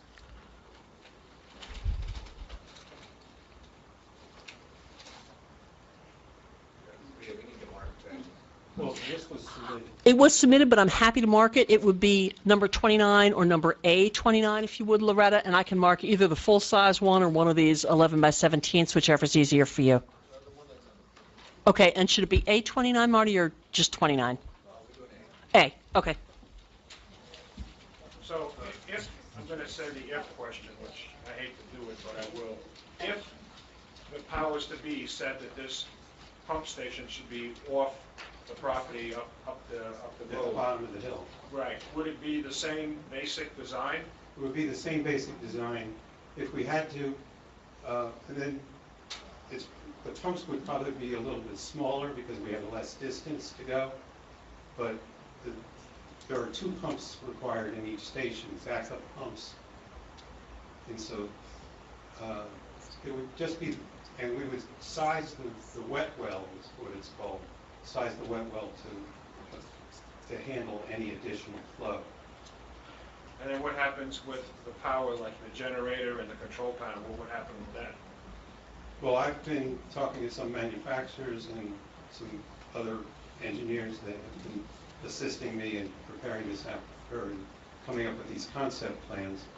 The DEP requires backup power.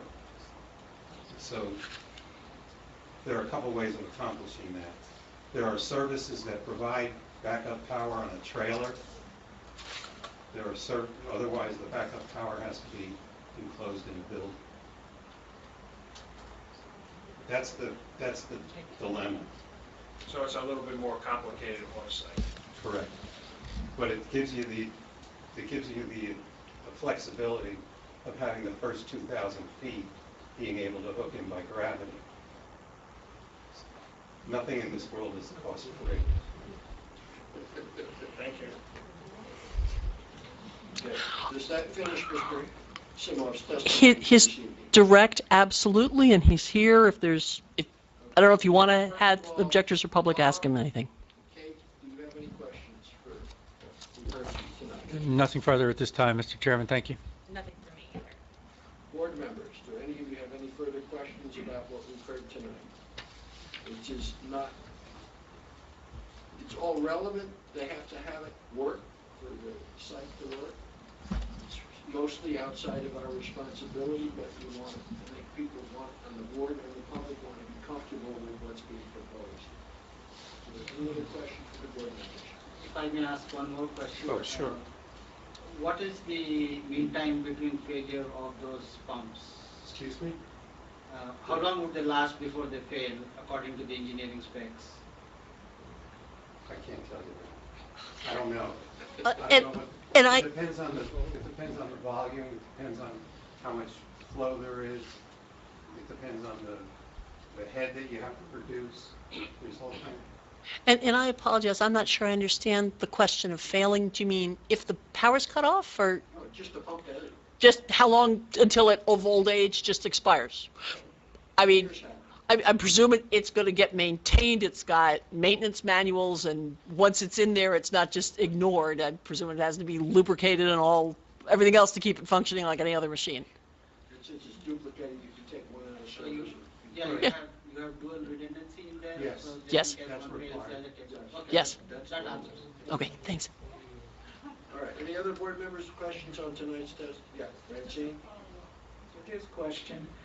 These pumps that you're using, is this a new concept, or is these pumps that have been used before, so we can know what the life is? Oh, sure. Oh, yeah, yes. I'm not reinventing the wheel. Okay. And the other issue is they have to be approved by all the governing, not all, but the DEP and the township have to approve the material. There were a number of these in Holmdel. Yeah. So, and if they say to me, we have it, Yeah. if it Yeah. goes in the right of way, and they say, we want you to use this brand because this is what we stock as our surplus, then obviously we'll do it that way. It's my understanding is any modern hilly town is going to have them because that's how you're able to develop on the hills, is that you have these pumps because if everything has to be gravity fed, there's areas that aren't developable. A country view would not have been developable if it had to be all gravity fed. So it's very standard technology, is my understanding. And if it were to have something new, let's ask this. How will you agree that if there were, for some reason, when you're talking to the sewer, you'll talk to Bob, I mean, we'll have everything worked out to the satisfaction of those reviewing authorities? Of course. And as I said, if the township uses pump brand A as their go-to source, then I'll spec pumps A, brand A.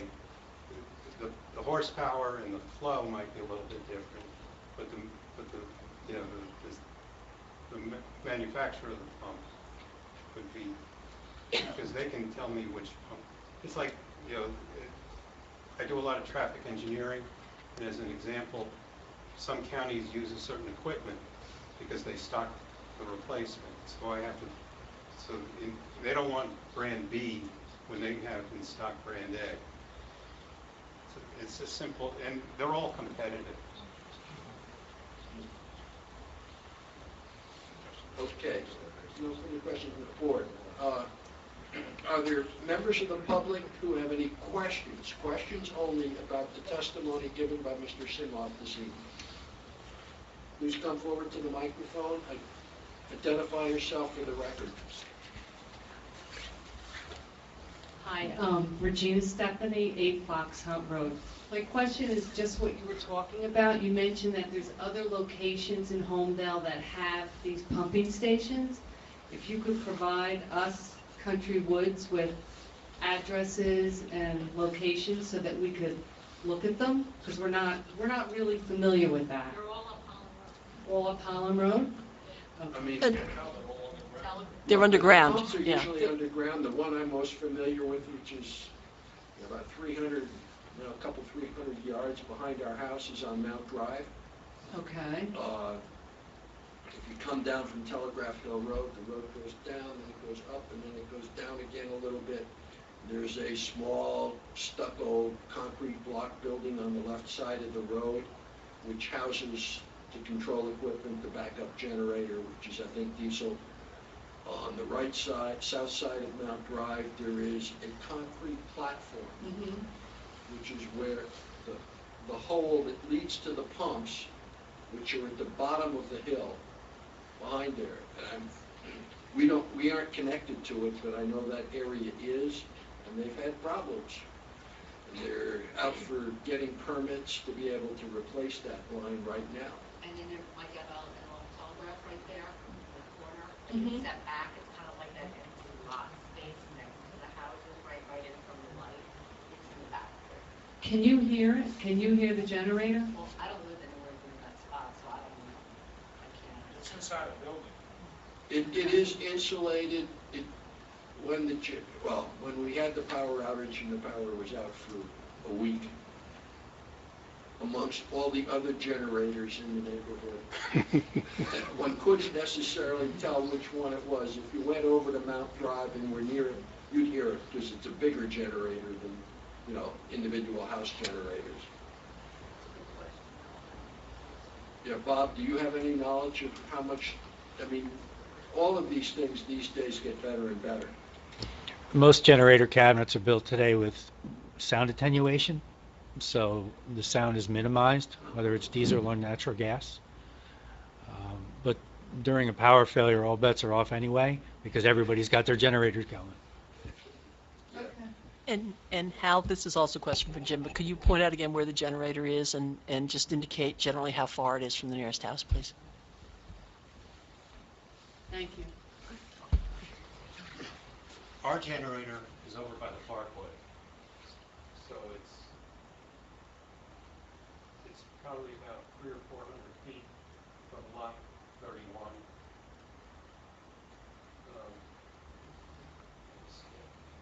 Do you have a microphone? No.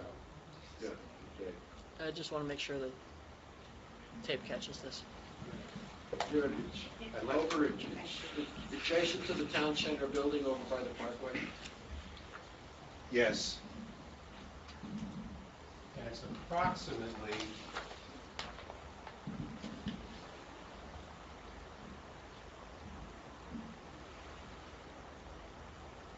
wow.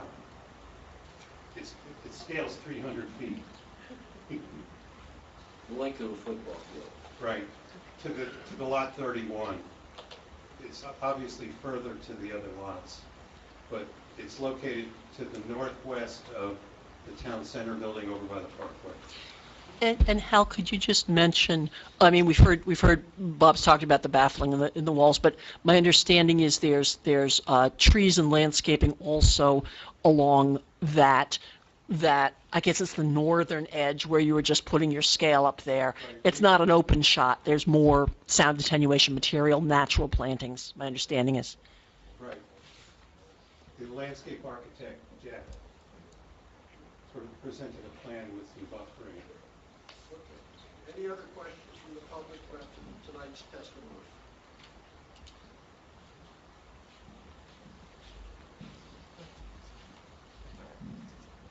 Stella Pullman, 6 Fox Hunt Road. So you mentioned that there might be a possibility of sewer line or pumping station down, not on the facility, right? So probably by Fox Hunt Road, maybe a possibility. So now that you mentioned the generator, do we know, are there any state regulations of the loudness level that's allowed? Yes. Okay, and it has to comply with the state regulations, right? No. Correct. Okay, so it's all going to be mentioned in terms of the loudness level of the generator that's going to be present on site, close, in terms of the proximity to the houses. Well, are you questioning, is your question to My question is, to the generator for the pump station or the generator for? yeah, for the pump station. Well, And I apologize, Hal, I think what she's asking is, if we are required to move the pump station, that's what she's asking. Oh. If we are required to move the pump station, and if we are required, which we don't know, to have a generator there, obviously it will be much smaller than this big site generator, it'll be a small one. Right. And the question, as I understand it, is, are there regulations? I presume there's also municipal sound regulations, but state regulations, manufacturers' regulations, that those small and boxed generators won't be excessively noisy. Right, in for terms of neighbors. the loudness and the proximity to the houses. So I actually have an issue, not to get lost in the weeds on this, but on an application for this board some time ago, where the gas line was being proposed, there was Thank you. Oh, thank you. There was Excellent question. equipment, That's good. that emitted noise, and the testimony was that the noise didn't exceed the guidelines. But we had a noise study commission that in fact did exceed the guidelines, and they had to make modifications, at least in their proposal to pass, to housing it and soundproofing the interior. So to the residents' point, I don't know, that is a good point, and I don't live near a pumping station, so I don't know how loud it would be. So I am a little concerned that, with all due respect, I don't want to take anyone else's word for it. I'm already deeply concerned with how close this is to the homes that border it. I want to make sure that that pumping station isn't going to make any noise. So I do want to see something, and I might want more, regarding the noise that's emitted by the generator and pumping station. We're happy to do what we can to talk about the noise from our proposed generator, which is going to be over by the highway. We've just testified 300 feet and through a wooded buffer from the house. We can't control where the town or Bay Shore or the county, if they force us to move the pumping station. As Mr. Semloff testified, sometimes you get the bidder with the better. If they ask us to move it, then we can have a gravity main and people can connect in. But if they also ask us, it'll be much smaller generator, but to put a generator with the pump, if they ask us to put it off-site, all I can say is, that will be up to them. These things are in neighborhoods all over the place. They're not very loud. We can certainly find those regs and give them to the board. We're going to be back, obviously, working with your board engineer. It's just nothing, unfortunately, that any of us here have any control or jurisdiction over. It is what it is. But they'll take that into account, I'm sure. They wouldn't make us put a noisy use right near a house. That would be silly. I don't trust anyone, especially where it comes to protecting the residents of this town, so I would like to hear future testimony concerning. Well, you're talking, but That's post-application.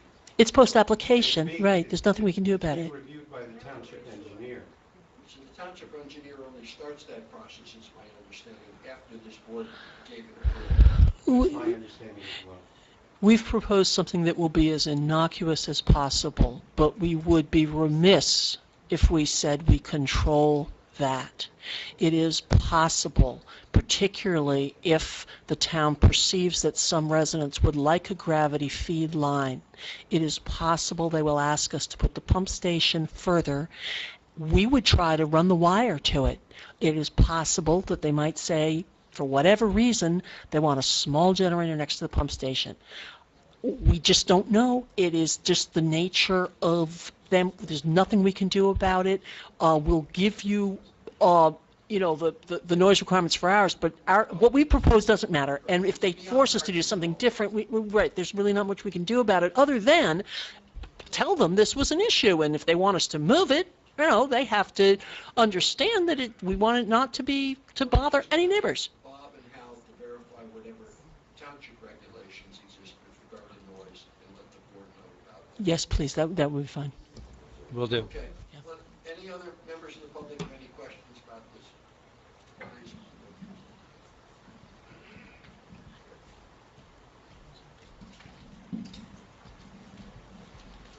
Hi, Danielle Curcio, 3 Williams Way. In regard to the last question that Valerie Marciano asked, council is asking us to trust her. I want to bring everyone's attention to, on March 16th, I came up and spoke, and I had questioned, she was a witness at the time, an advisor, and I asked her about what COA stand for, and she sort of attacked me verbally. And the next day, I got a certified letter, and I don't know if you guys were BCC'd in it. You were. Okay, so then you're all familiar with, from Sandy Brown, which he, I guess I'll just read a part of it to just, some of the comments. Please, Okay. we're limiting now to questions on tonight's testimony. Well, that's right. Well, this is the question. The question is, why should we trust her when Mr. Brown removed himself, distanced himself from her as the advisor, and said that I could even, let me just get it, our independent advisor last night, which did not substantiate issues being discussed, were not proper and not in line with UMC's policy of professionalism. So I just questioned why we should trust her, that you said that this is something that would happen. We're not trusting her. Oh. She's not, and I no disrespect, she's not even a witness, she's a lawyer.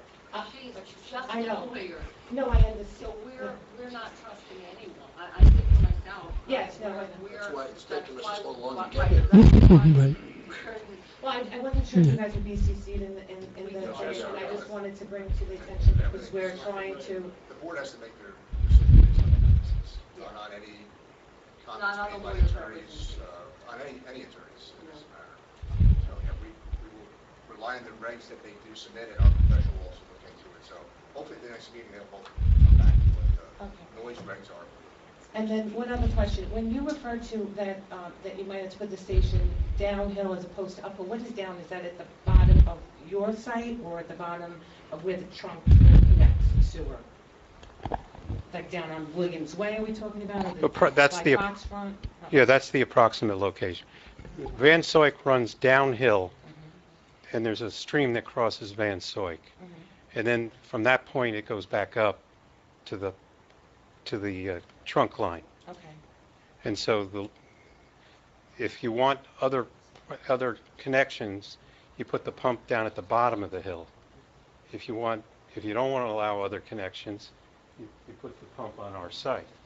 So that hasn't been drawn or proposed yet, because that's just in thoughts Well, right now, that? The package shows conceptually how we plan to do it on our site.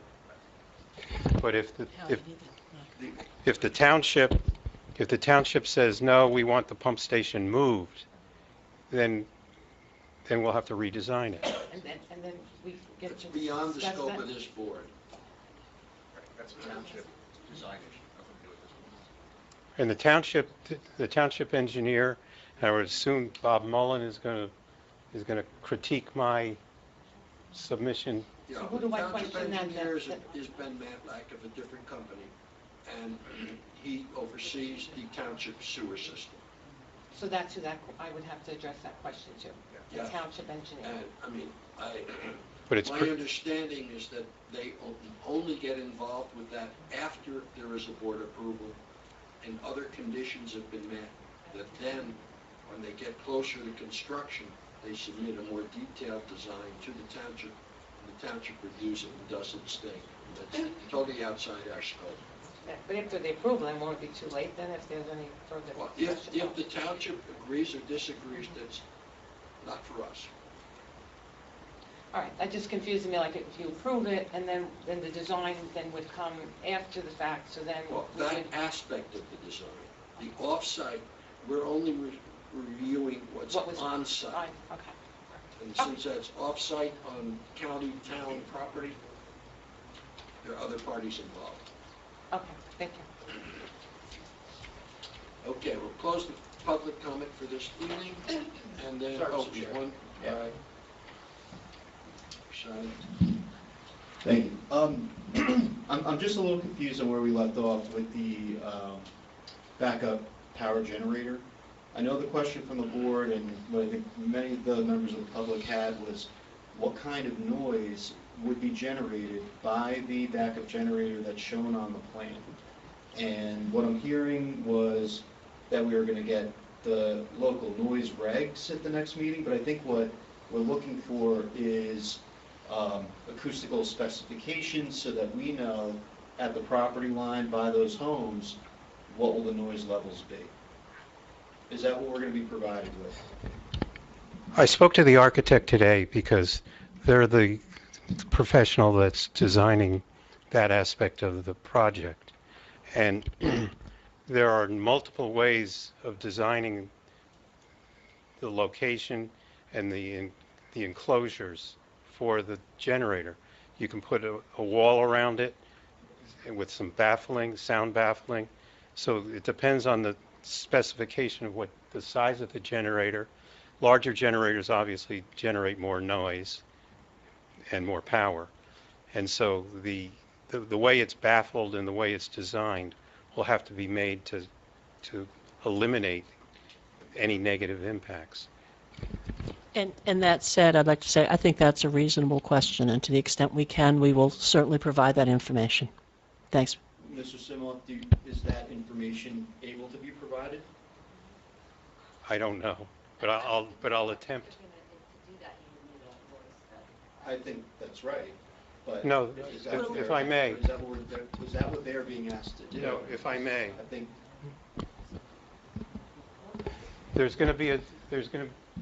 The architect is going to come up with some projections as to how large a generator, how many kilowatts are required to serve the proposed building. And then, from that point, once the sizes of the generator, then you look at the specifications of the generator as to what noise is emitted from that size generator, and then you design an enclosure that will baffle the sound so that at 300 feet away it's not heard or it meets the regulations. I think part of the answer is also the township may have noise regulations that every applicant with the generators is required to meet, and they were asked to provide that, so we'll get that information as well. My concern is that on a prior application, we were told it met one level, and then when a noise study was commissioned, it turned out it didn't meet that level at all, and they had to reconfigure it to meet that level. That's my problem, is that I have prior experience on this board with inaccurate, we'll use that word, information regarding the same. I think you can avoid that problem just by requiring a sound study. They happen all the time. You've seen them before. I've seen them before. Mr. Simoff has certainly seen them hundreds of times. Excuse me for a second while I check with my client. I think, well, I have a question. You can't do a study on something that hasn't been built yet. There's a proposal for a backup generator on this plan. That generator has sound specifications. From that, the engineers can give us a study. No, it depends on how it's cited and how it's Well, this is a site plan that we're reviewing. Well, the first order of business is to determine the size of the generator that we need. Once that size is determined, then he goes through the list of available generators, and the manufacturer provides the noise specifications that emanate from that size generator, and then so it's very simple to design an enclosure that will eliminate the noise perception at 300 feet. That's... You probably want to eliminate the noise even closer, you probably Right, want... we have residents, right, I'm sorry. Yeah, Right nearby. even the nearby residents, Yes, you don't our want own to do that residents. one. But Right. the noise only occurs when the generator is on, correct? Of course. Happens in backup or maintenance intervals. Right. Like there's a maintenance interval, usually about a half hour once a week, I think. I have one in my house, and it goes for a half hour in the middle of the day on a Friday. You know, Now, is there any chance of moving the generator? It happens to be at the closest location to the property owners. I mean, is there any way to move it closer to Red Hill Road? Because you have the Parkway on one side, Red Hill on the other. There would be nobody down there that would hear it. We'll certainly look into that. I think that's a very good idea. All this noise, you know, and all of what we're talking about. Having it close to the control center makes sense too. But- that's why the architect chose this location. But we'll ask him if he can move it, because I think that's a good question. Can we move it even further? I mean, it's going to be near our residence one way or another. It's next to the house. Could we move it even further from the neighborhood and towards the road? Right there, yes. Let's ask them that. Then it's not, it's gonna be way, nobody's gonna hear it over there. What? The goats.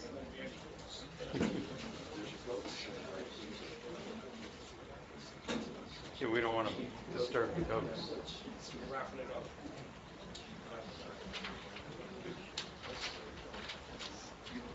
Eric Silvergold, 9 Powderhorn Court. I have a question regarding the pumping station. So the pumping station that you originally proposed is on the premises, correct? Yes. Tonight, for some reason, we're talking about a pumping station off the premises. Is that correct as well? That issue has been brought up, and the reason for that is they want the ability to connect other properties into the sewer system. So the only reason there would be a pumping station off the site would be if you had to enlarge your connectivity to provide potential connectivity to the Country Woods development? Correct. And do you know where that pumping station might wind up? Because I've seen the plans for the prior Country Woods septic sewer conversion. And I could make comments also about to your comments about why it was. Question's over. Okay. do you know where it would land? I haven't. Would it land at the same place on Fox Hunt where it did last time? I haven't seen it, but I would assume that the engineer that designed it is a competent engineer, and if they're so, I would assume that it would probably be in the same location or a comparable location. Which is like at the low point on Van Scoy, Correct. which is beyond Faxon. I can tell you where it was last time. I have the plan. Well, You're the man they were looking think it was for. gonna blow up. If you have a report, give it to our engineer, because he's trying to find it. ask that. I can tell you which homes in Country Woods will also require pumps. He needs all that.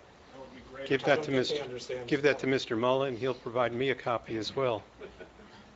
I have the cost estimates. I can tell Oh. you also why the Why don't township you get shop that- it now. You can get that to Loretta. Loretta can provide it to both Bob and Hal. Okay? I think You're a popular I person. think that would be quite illuminating to everybody here. Yeah. Okay, so the basic, so the plan is to have the pumping station on site unless you're pressured otherwise Pressured. to change your plans to meet some other needs. Correct. Okay, that's all I have. All right, let's try to get a little bit more done yet tonight. Okay, and I have to look at this to see what it's 9:21. Okay. Okay, Marty has a, Closing public questions on this witness, and we'll move on then. okay, thank you very much, Mr. Chair. I'll at least get Jim introduced and his credentials. Yeah.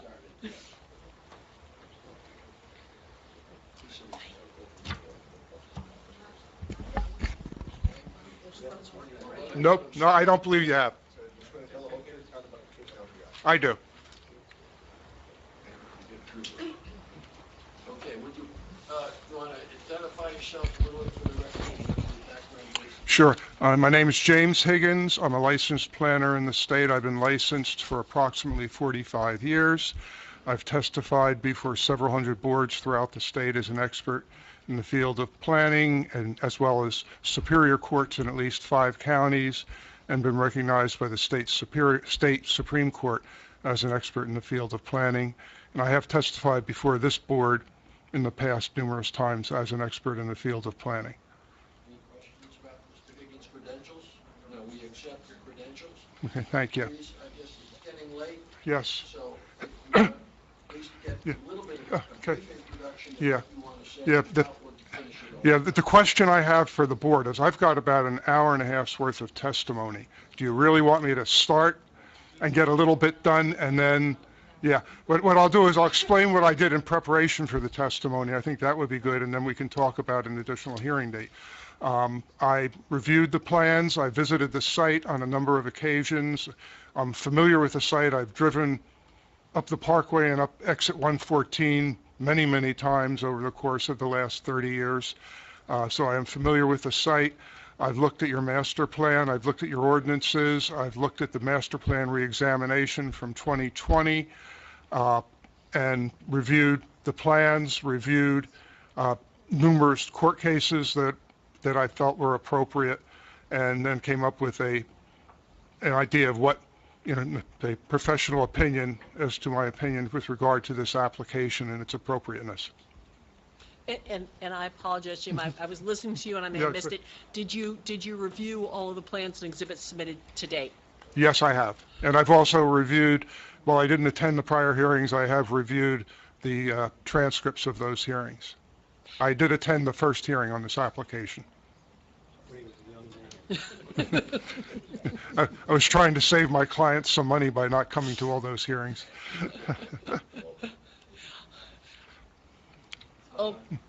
Mr. Chair, I think Jim has a couple of exhibits. We can mark them, or we can hold it till later. Let's just get a little bit done. Okay. If we cut it short, too short, then it just means it's going to be another longer night another time. So as long as you're all here, to the extent that we can make some progress, I think it's worthwhile.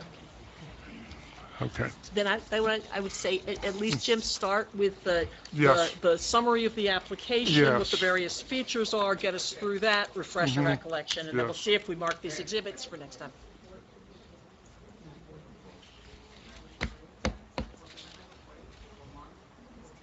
Yeah. So one of the things is taking care of the mechanics of getting these exhibits labeled. Okay. Okay, and I did, so Marty said, I think Valerie's point is a good one. He'd have to recap again anyway. So if we have time, we'll mark these exhibits, and if not, we'll do that next time too, whichever the chair would like. Let's just do it. Okay, then, excuse me for a second, because I have to check. Has Sandy commented anything? No. Okay, then I have this direction for you. Battery, excuse me, yes I do, on the last of my battery. Okay, so, Jim has 4 photographs. Actually, there's 6. There's been miscommunication there. There are 6 photographs that I've taken, or 5 I've taken, and 1 is a Google aerial. So, the 4 photos, according to Hal, could be exhibit 30. I'm sorry, not according to Hal, I apologize. According to Sandy, could be exhibit 30, because Sandy forgot exhibit 29. So we've marked exhibit 29. Jim's 4 photos could be exhibit 30. Then Jim has the aerial, which could be 32, and the farm could be 33. So if we're okay marking the 4 photographs as 30. Okay, yeah, we can do that. And do I have... And then, do we want to do 31 and 32 instead of 32 and 33? Are these the 4 photographs? Let's see, let me look at them and see. And this one? This one, and let's see. These are, Nope, I think, that's yep. and the aerial. So these are the ones in the aerial. Here's Questions 2 here. 4, There should be and yep. these. We're getting it together. I apologize. This is what I get for filling in. And that. Let's see. No, wait a second. Let's see. I don't know what these are. These are from okay. These are from Patty. Okay, this is the overview. This is okay. Yeah. So you're 4. There's only 2 here. Yeah, that's why. Yeah. And this one is. We have on the agenda for that evening already 2 other backyards. One's a pool and one's an addition. Okay. So the next evening, is our first meeting in June 1st. Suggest they do 6 to 9:30 instead of 7 to 9:30, so you get an extra hour. No? Okay. Yes. It works for me, yes. Fine, so in that case, we'll continue this public hearing Yeah, on this application without further notice to the public. okay. 7 p.m. on Yeah, Wednesday, that's- June 1st. Board members. This is 3132, so what are your four? Are these the four? No, these are only 2. There's Right. 2 more. There's 2 more of these, and I don't, Yeah, and these are. I gave them to you, so they you must be gave stuck in them your, to- stuck somewhere. No, they're not in mine, because. Really? Okay. Right, because I only brought the 2. Yeah. We'll have to get this straightened out then. We'll have to do it next time. Yeah.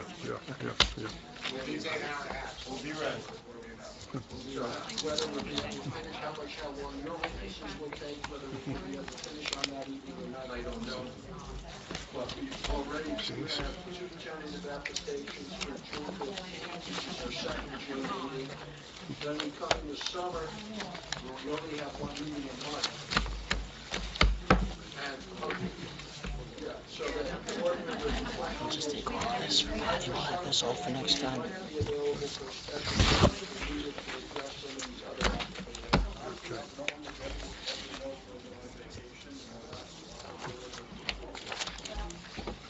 I'm glad they wanted to do June 1st, because I couldn't make June 20th, May 25th, I couldn't make. You cannot make, okay, so it's good that it's June 1st then. Yeah. I'll ask Patty if it's possible that didn't make them review it to me, we'll figure it out before. Because they weren't supposed to make any of mine, I got them all. Right, And but you then she didn't made bring them anyway, she that's what made them. screwed everything up. So you didn't bring them? What? So you did not bring them? I did bring them, Where are they? You have them? I gave them to you. No, I had them, you only, yeah, I did, okay, well, I'll check and see. Okay, because, With at least 2 applications. I only have copies. I have everything I have. I have disparate form, which is this one. And then we also have 2 other backyards on June 15th. Disparate form, and then I have. Loretta has another yeah, I don't know what happened, That's the aerial. Okay. So Okay, we don't yeah. have the other ones. Yeah, okay. No, it's not scheduled. No, there are 2 larger applications which are in for completeness reviews and that have not been deemed complete yet.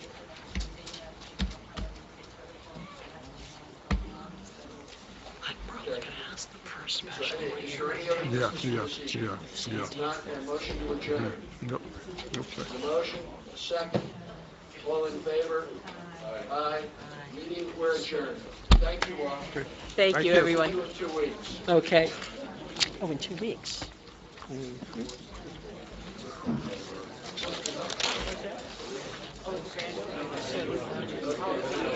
He just said see us in 2 weeks. He meant Somebody else.